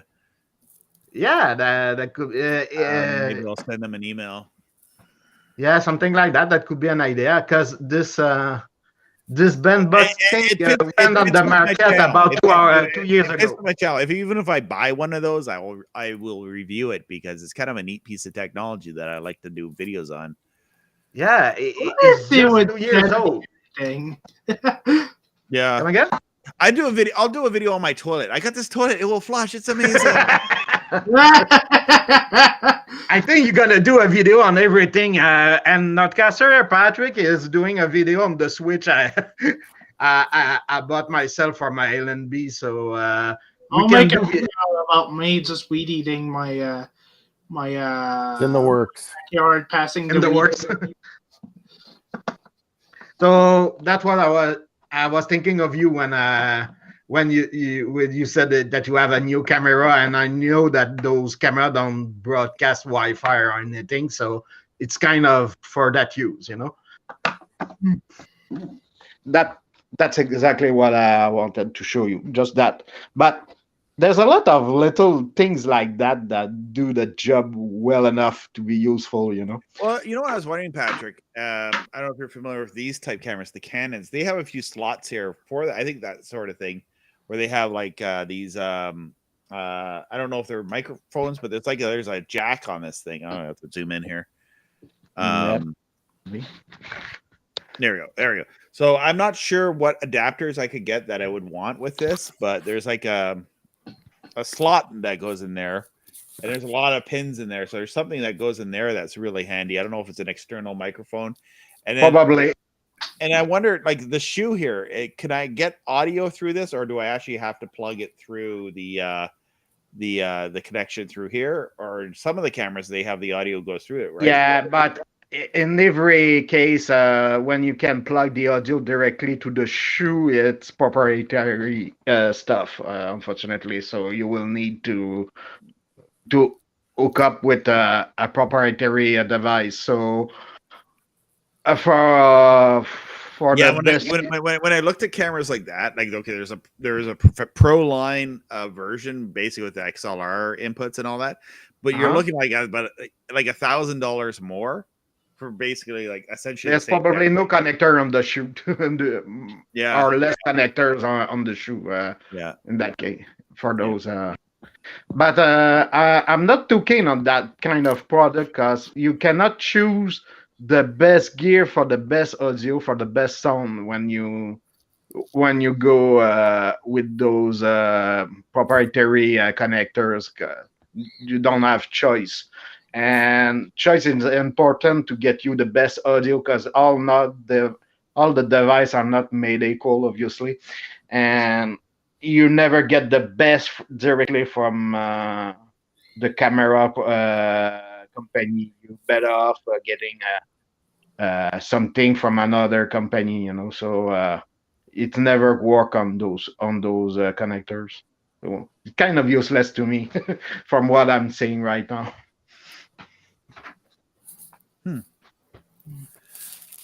I prefer a big old XLR plug with the right mic than this stuff. And furthermore, sometimes you have problem with those mic. You cannot change the audio setting, the audio level. So sometimes you're always on auto gain control, AGC, so that's not really good audio to have AGC all the time because your level are changing all the time, obviously, and you end up with a mess in editing. You cannot get, it's not that useful when you have the auto gain control on your audio, because just think of this. You can do auto gain control by yourself on editing. So why doing this on the fly when there's a moment you wish you didn't have auto gain control? So that's why. Put your camera on RC, yes. Yeah, That would be yeah. great. These are awesome though. Like, I got a few new RC toys, and they charge with USB, right? So I mean, it's pretty good for. I haven't driven this outside yet, but well, Can you charge at the same time you use the RC? You need a long. Because if you can do that, you you need a will. long extension cord for that, I guess. No, you don't use it. You just use a power pack, so you're going Just, forever. A little bit I of see. that red green duct tape on the under you duct on tape the it, underside. yeah. They don't make too many RC toys with where you can put action figures in it. Like, I'd like to stick some action figures in here. Maybe I just need to Same. take the chassis. I guess if I took the chassis off and I 3D printed my own version of the truck with seats in it or something like that, I guess you could. Like, I don't care if the battery. Yeah, I think it's mainly for battery life. But I want to have my GI Joes in here, and then hit an accident and have the guys fly. Find an old some old 18 figures or something, and yeah, put them in there, right? Or an old Fall Guy. Is how can I make my own custom action figures? Oh, you can 3D print them nowadays. Yeah, I know. Or buy some Play-Doh or something.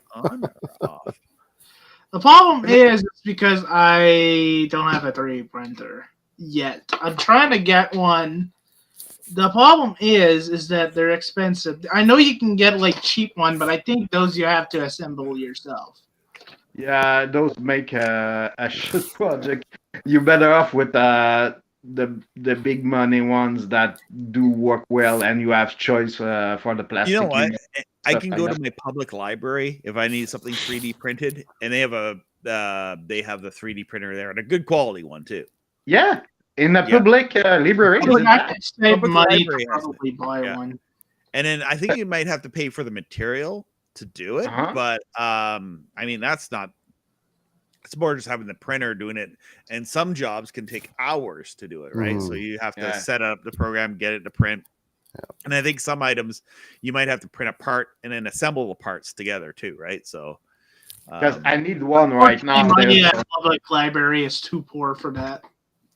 The one here in town has that, and I don't know. It's like they don't pay to fix the roads in this town, but they'll have. I mean, my roads have a 3D printer in the library. My roads in my towns are basically undrivable. There's a part where if you drive there, you will have bump, bump, bump, bump, bump, bump on your car. Yeah, it's there's nothing new in what you said. Everywhere, it's the case everywhere. Yeah, seems that way. But those printer can they do plastic that is sturdy enough to be used in a side panel of on a VHS loader? Because I have to print myself a new side panel for a for a Betacam loader. But can you could find if you could find the file online. I don't know where you'd find the file to do that. I will have to draw it myself, obviously. Well, I don't know. There's probably places online where they have the files for the 3D printing. Like, there's probably open and free sites that design things, and all you got to do is print it off. You can get a gun if you want. Yeah. I'm not encouraging that, but I wonder if you could 3D print a condom. It wouldn't be very comfortable. reusable condoms. This is the time when we go to the chat room.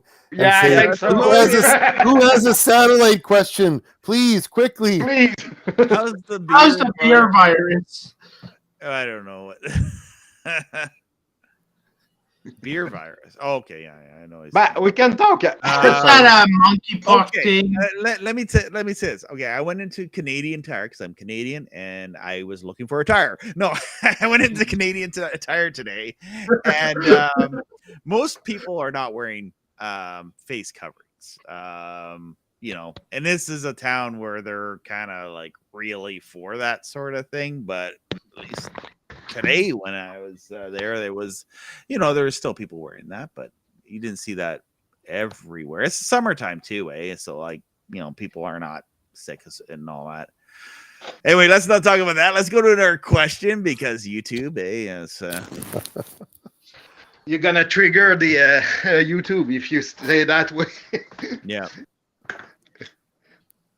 But I have I got a follow up on what I did on my CBand. So you guys, you know that I'm using my CBand again, and Patrick's also did help me on this with my new switch, and he's gonna make a video about it also. I think this switch is not used enough because there are many use for that kind of switch. So Patrick can talk about it a bit maybe. Yeah, it's cool, and that's what I was like last week when we were in the Discord chat. That's one thing that just comes to my mind is there's always with satellite there's always more than one way to like tackle a problem like that. So it's just like Linux. There's you always got options. You know, it's cool. It's just like Linux. There's always more than one way to do things. Yeah. You know, I got a question for you guys. Is I've had this happen a few times. I don't know if you see it in the light. It's a USB connector, and it got bent. So now it doesn't work because the wire got pulled. And this is a dash cam, and there you can see it kind of a little bit there. It's just a USB. Pins are bent. The pins must be bent. I have two items like that have taken a bump. And then the wire kind of got yanked, and I wish I can get them working. I don't know if there's a way to fix that on a USB connector like this, because I'd like to use this camera. It's actually cameras that broke on me too. Can you show it full screen? Yeah, I'll put it on full screen. I don't know if like the resolution here on my camera is very Wonder good, if it's just like a loose pin inside. Maybe you can like resolder it or something. I don't know. I don't know how I'd resolder like get into this tight little area. Yeah, that's what I mean. No, you'd have to like probably pop the cover off. Or so something, it's just if you can't really see it very well, it's just a USB connector there. Oh, the first USB and the mini as USB. Yeah, the USB mini. And I've had this happen a few times with USBs. I don't know if I could take this thing apart and just get, was it 4 wires? Yes, 2 for data and 2 for the 5 volt. Okay. So Robbie, does it work? Have you tried a different USB mini plug in there? Yeah, I've tried different plugs. So what's happened here is when it took its bump and it wore out, for a while it was working, but I had to hold it just so, like there's a loose connection. And then it would stay on or cut off. This was my dash cam. This is a good dash cam. Then I bought a cheap dash cam, and it has the same problem now. But this is like a really good dash cam. Like I think what you can do actually that will be the easiest thing to do to try is to open the camera so that you do again the soldering on the port. So you just need to put a new port to solder it to heat up the solder on this. Just to reposition it back, kind of thing. No, don't move it. Don't do anything like that because it's kind of little and hard to do. But you just need to do the soldering again to heat up it again because I think the soldering broke behind the. Oh, just to kind of make the connection again. Yeah. But you don't need to move it at all. You just need to read the trace. Reflow it or whatever it's called. Reflow, yeah. But Yeah. when we say reflow nowadays, it's like you're putting your camera in the oven. That's not what I meant. Put it in there with a pizza. That's not what I meant. I'm gonna cook my computer. Because this actually works as a decent webcam too. Like, but yeah, it was mainly dash cam, but it was a decent, yeah. It's kind of sad that died. And I also have a security camera, and it's a pan-tilt zoom camera, and it fell down. It's the same thing. The USB connection went bad on it. Like if it was just the wire, that'd be an easy fix. You go to the dollar store, you get a USB wire, no problem. Yeah, because the problem when the engineering they did the engineering on those USB plug, it was never intended for the use we make of them today. It's kind of it's not sturdy enough. Like and stuff to your computer. It's not sturdy enough. I wonder if the new USB, like on the cell phones, like this one here, the USB-C, which is very common now. I wonder if they're better because like tablets and everything's going on those now, like compared to the USB-C or whatever, like the previous generation. I think it's better if you don't mess with it, but obviously, but it's not sturdy for a general use.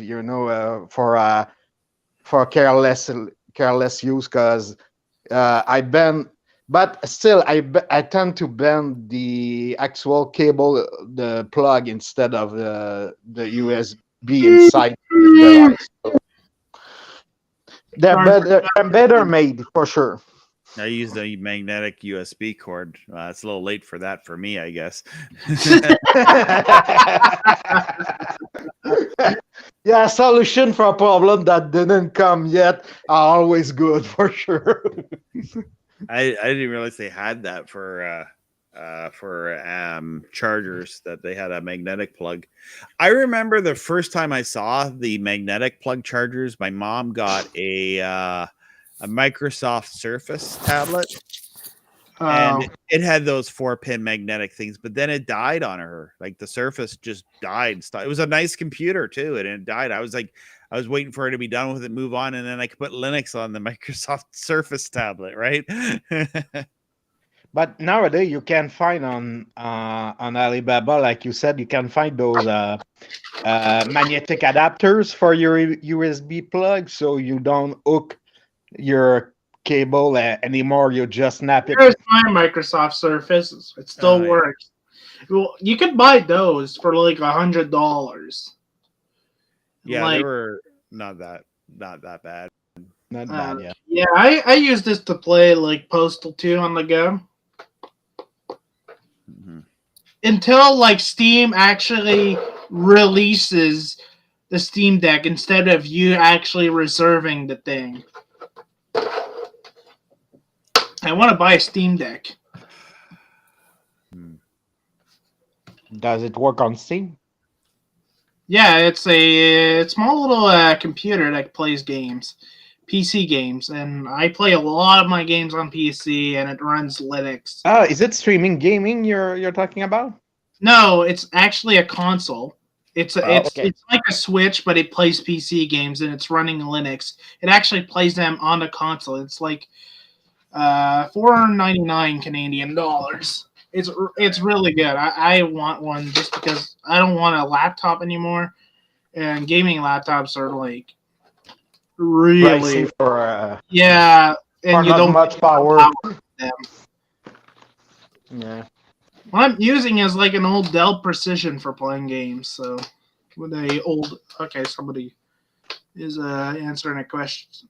Oh, they're just talking about like the magnetic type of USB, which is actually a good idea. Like as long as that's where, as I was saying when my mom had the Surface and it died on her, and I was wondering, did you put the magnetic, the magnetic charger that comes with the Surface? I guess like the magnetic thing.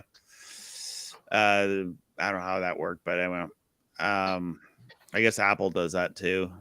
Yeah, Leo, the Steam Deck is running Arch. No, I mean for the charger. No, but Leo was you like, can find yourself magnetic adapters, you know.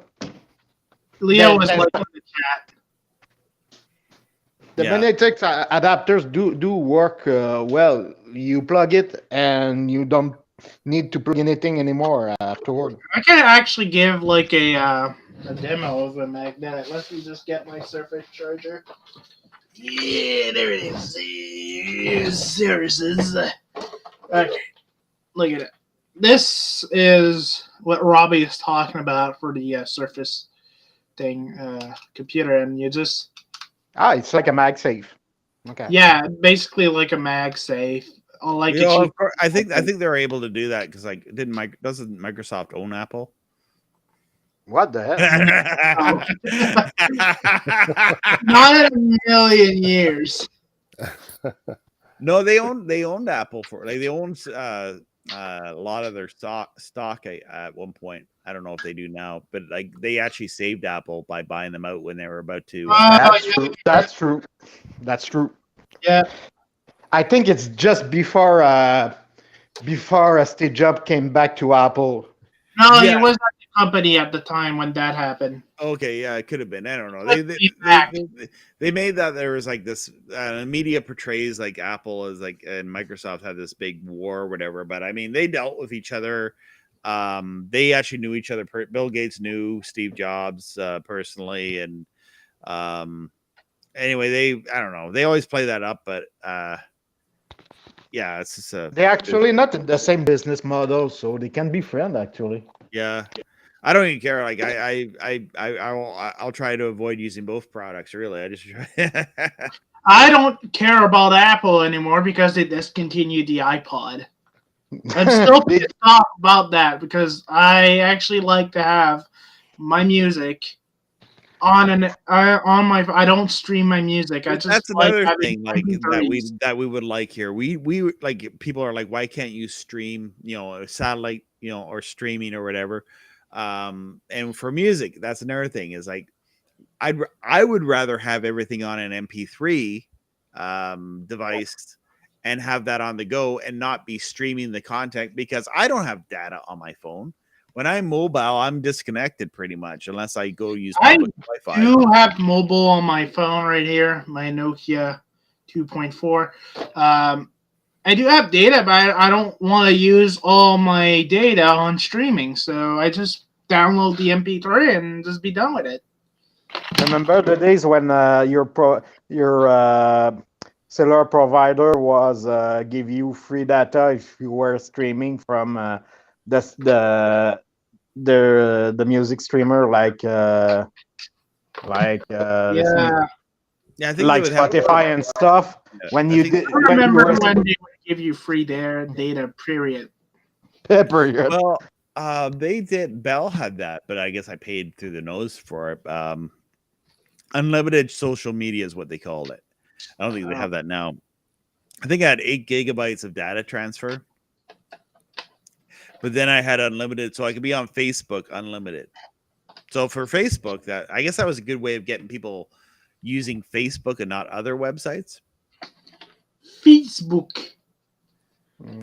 Yeah, because I had unlimited social media, but was that like just for Facebook? Yeah, I think I remember is it approved sites or whatever? Because like a lot of sites would be considered social media. Maybe that's why they changed that. I don't know. Leo says it's better to have a physical copy. See, I agree with that. If you really like a movie Yeah, or look, an Well, album, for it's nice example, to have a physical Yeah. copy. for okay, like I'll give a video game, like Yeah. for a video game like PlayStation 2, that was all physical copies. I'll be back. I'm gonna show an example. Mhm. Yeah, now everything's downloadable. Yeah, everything's downloadable. I don't know. Do they even have cartridges or?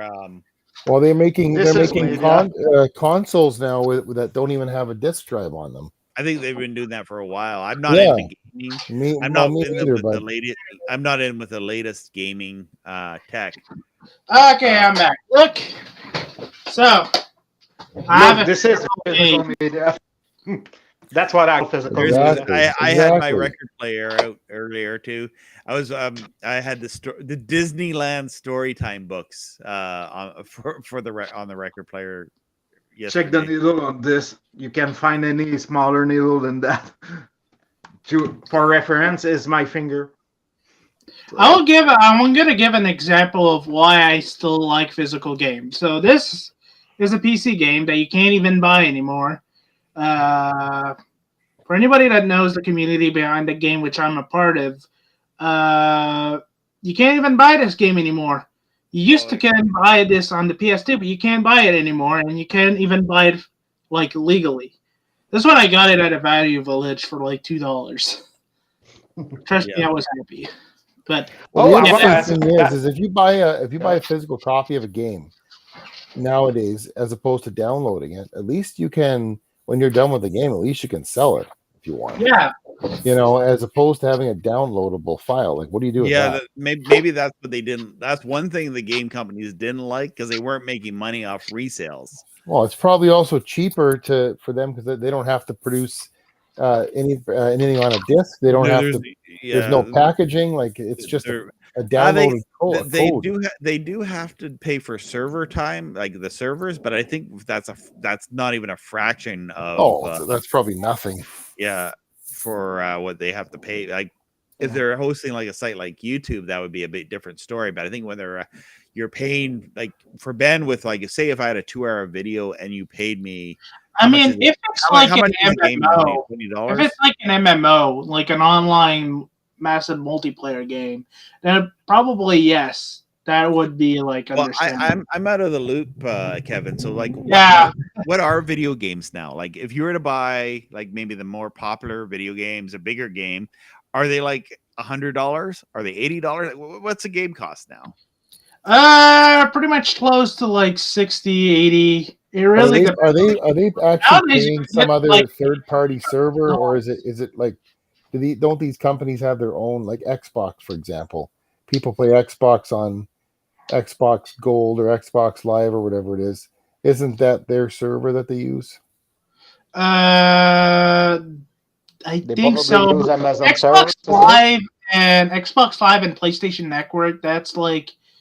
Don't they own their own servers though? The old like AOL service. Yeah, it's basically just to get you connected to the game servers. Yeah, but what I'm saying is, don't they own those things themselves? Like how much? I mean, they're just probably paying operating costs, whatever those are. Right? They're probably not. I mean, are they actually paying a third party to have? Amazon is big in this business. Yeah, Amazon is like huge. Yeah. Well, that's interesting. You say it's around $60, $80 because like that's what brand new, the latest, greatest NES games were at. They were. Super Mario 3 was like $90 when it came out. I think Super Mario 3. There was games that was like huge. And I think PlayStation, maybe they were a little cheaper. Nah, $60 for a PlayStation games. Honestly, like if you want nowadays, like the most cheapest you can buy is PC games. No, yeah, it's because games of art, like they can be expensive. Like that's why I stopped really like. When I saw like that movie, The Wizard, back when that came out, and then Christian Slater pulls out this big thing of like 20 games, and I was like, wow, 20 NES games. Those things are like $100, $60 each or whatever. Christian Slater, he's the Wizard. He's also he was in Pump Up the Volume, that pirate radio movie. Yeah, that was a good movie. I have to watch that movie again. Earlier we were talking about that. That's another movie I watched that was kind of like UHF, which made me want to have a radio or TV. Oh yeah, for sure. Hey Robbie, when you kids at school were talking about it. The movie where it's like a kid that's trying to enter like the gaming competition or something like that. The Wizard? Yeah. What about it? Is it like that movie where it's a kid that's trying to beat like his high score to go on like a video game competition? There was The Wizard, but I don't know of another movie that was like that. Yeah, the other one I think was I forgot the name, but he was playing an arcade and it was like a recruiting thing. Oh, The Last Starfighter. That came early. Yeah, that was like that came in '84, and I think The Wizard maybe late '80s, early '90s. 89. 89. Yeah, I figured. You know what? I went and saw that in the movie theater and saw all the kids from school because we all loved Nintendo. In those days, I was probably like, 89. I would have been 11, 12 or something. I don't know. Matthew Broderick in War Games. Oh, yeah. And that was another one. And then he's like in the arcade playing Galaga. We were watching that in like grade 11 computer. Now, in my time, like when I was a kid, like the PS3 was like the new hotness. Oh, yeah. Well, that's what I was out of games around the Sega Genesis. Like I had a Genesis, that probably my latest, greatest. And then I really got out of games for a while because they were so expensive. Like the Atari Jaguar was like 300. I don't know. It went down in price, but then it kind of bombed after. And I thought, oh, it's Atari. It's the Jaguar. You know. Do you remember the 3DO? The 3DO was another one. And then, yeah, there was the Amiga CD. I wish I would have grabbed one of those. Those are worth money now. Yeah. If I would have known, eh? Because I guess the Amiga CD, it's an Amiga 12,000. Yeah, like you can even convert those into computer. Yeah, it turned into a computer. And then Is that so? Yeah. Yeah, that's why. And they were sold only in Canada because there was a licensing dispute that they had with. I didn't even know they were sold in Canada, and yet you have a hard time finding those here. I've seen them. I used to see them in stores. You've seen them? Yeah, I used to see them in stores. I'm not sure if I remember seeing them in Toys R Us, because Toys R Us was great for video. That was the end of, like, if you. Yeah, I remember too. Toys R Us, I remember having like, I don't know, 2 or 3 aisles, like of the store, aisles of video games. When I was a kid, like they had everything in Toys R Us. Like they had Atari, they had Nintendo, they had Sega, the NEC system. I don't remember them having a whole lot of computer games, at least in the 80s when I started going to Toys R Us. But I remember. And then they had Game Boy, Game Gear, and Atari Lynx as well. They had all that at Toys R Us. I remember. And there were so many formats back in that time too. Yeah. Yeah, like 3DO, you have the Philips CDI. Anybody remembers that? Yeah, and I don't remember every store having like there'd be an obscure format, and they weren't in every store. So like Atari, for example, you wouldn't find it in other main stores, but it was in Toys R Us. And then the other ones, like Nintendo was in like every store, Sega was in every store, but maybe the other ones weren't. KB Toys had video games too. KB, yeah. KB, they were. I never went to a KB store, but I remember. I remember going there in the States a few times as a kid. We got WCW. I remember when I got to Toys R Us. You got WCW there? Yeah, I got WCW Wrestling for the NES. That's an awesome game. Oh, okay, yeah. The one of Ric Flair and Ric Flair, Mike Rotunda, the Road Warriors, Kevin Soul, all the WCW guys from the 80s and 90s. Yeah. I remember the last time I went to Toys R Us, there was still like an aisle. This was around the time the PS Vita was released, and I was like, "Oh, I need one of those," but I ended up buying it. There's 3 Toys R Us in Quebec, I think. We got one here too. Back to the PlayStation 2, and the reason why I wanted the PlayStation 2 was a really good buy for me at the time, because I didn't have a PlayStation 1, so I could get PlayStation 1 games and play on it. And it was a DVD player, and right around when DVD players first started coming out, I just got full screen that. Yeah. When DVD players first died, and you got your mod card in it there for the modern gamer, eh? Yeah, like a free McBoot. You can buy these on Amazon pretty cheaply, and they're worth it because you can play backup games, and you can like load games from a USB stick, which I've been doing because my CD doesn't work. I'm planning on buying another one, but you can, with a OPL loader, you can buy one of those. And you're sticking it to the USB stick. I don't recommend anybody does that because you know what? I need to do that with my Nintendo Wii, because the Wii Fit game and the Wii Resort games are scratched. But I paid for the games and I want to play them.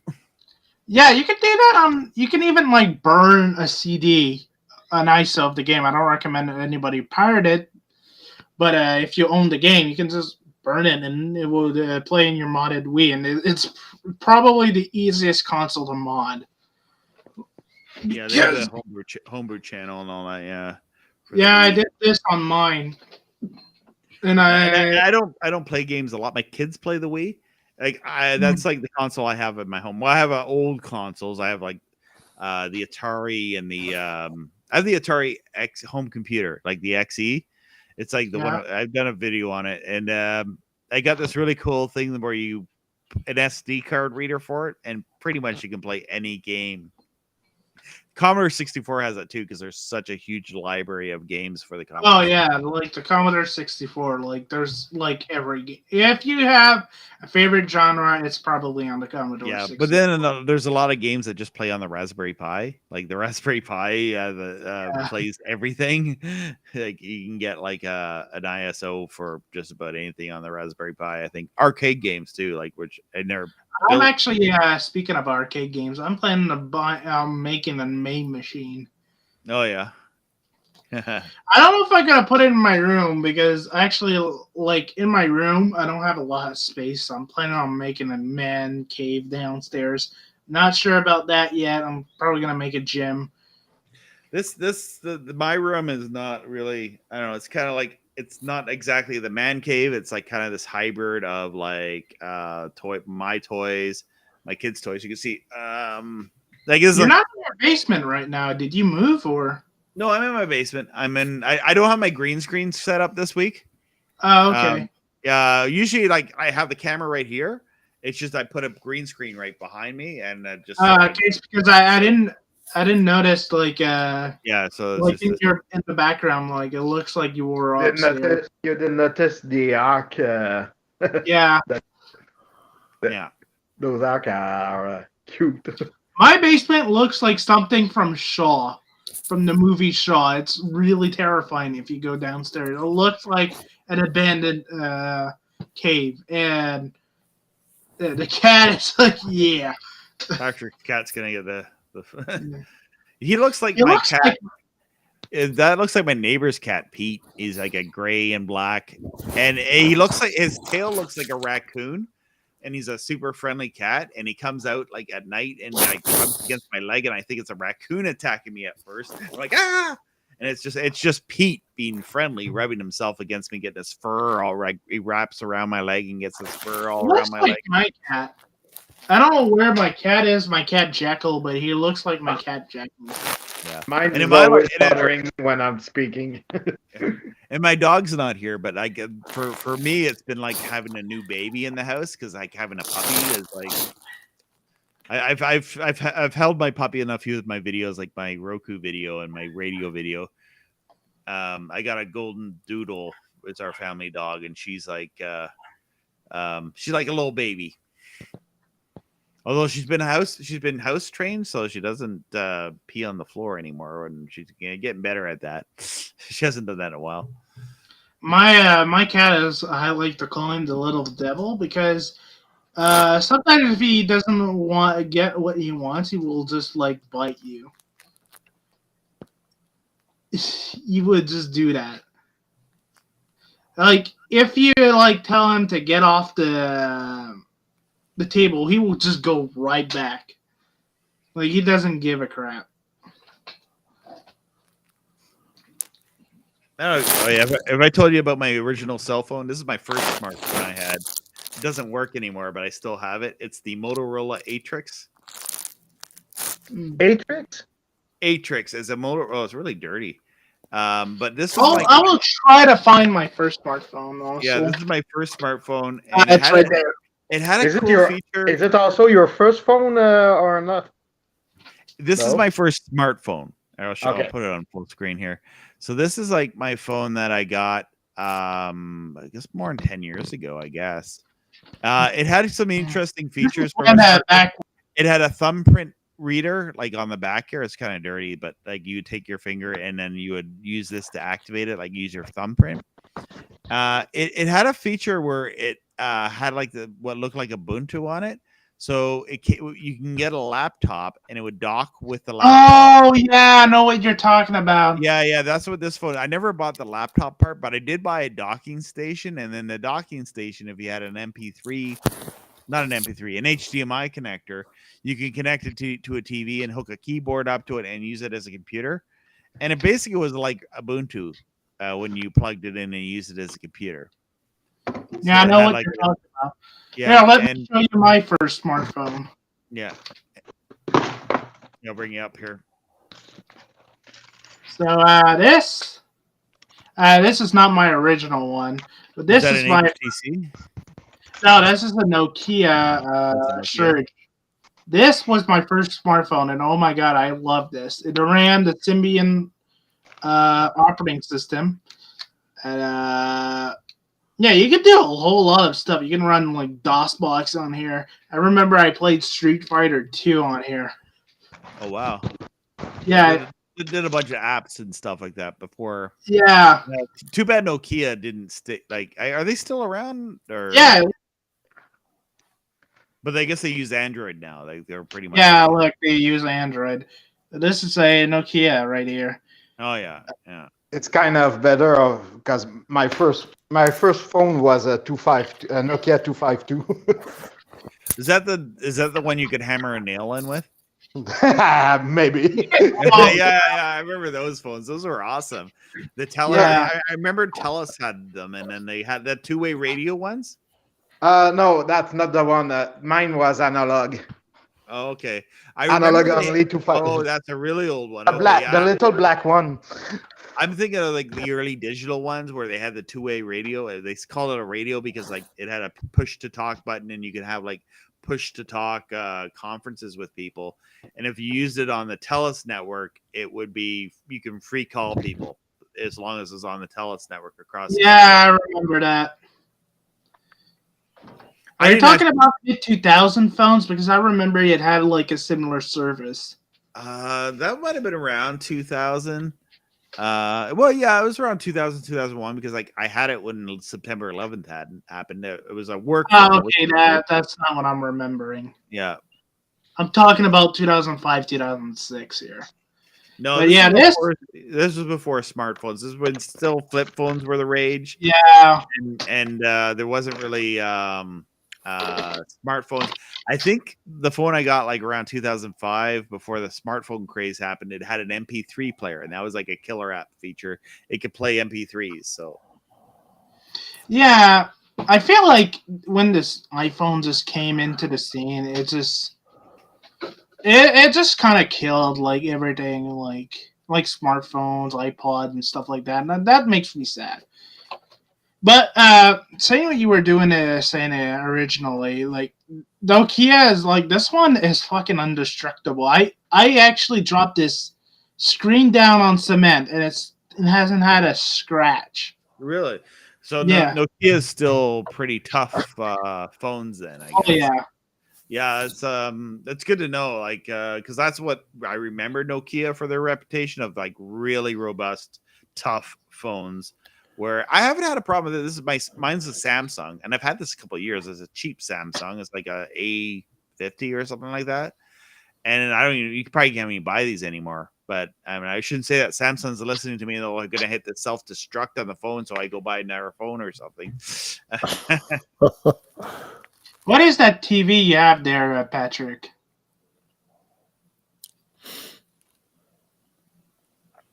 It's got a few of them there. Oh, okay, that's the Commodore. No, it's got a Commodore monitor, yeah. I'm looking for a TV. You know, one of those old TVs where it has like the UHF thing, where you just like it has like the wheel to change channel. I'm looking for one of those old 80s television. Like a dial? Yeah, like you have like VHS. Yeah, it's a dial. You have you had a dial for VHF and a dial for UHF. Yeah. But they're hard to find now. They're also hard to find in like decent condition. Yeah. They get worn out and people spin the dial and Is Robbie still in here?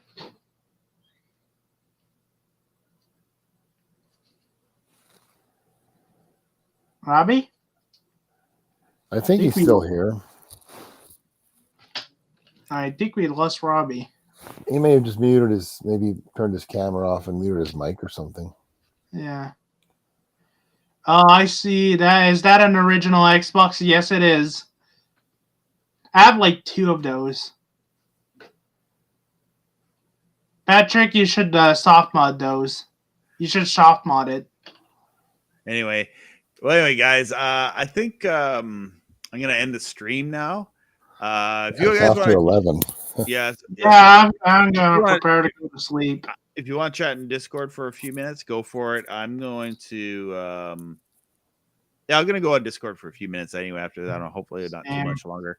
And we'll chat on Discord for a bit. And so, thanks guys for watching the stream. Thanks, Robbie. Subscribe there. If you're on Discord, you could join me there and chat there. I don't know if I have it in the link it's in all my links or whatever, my flow page or whatever. Just go to the flow page in the description of this video. You'll find a link to Discord.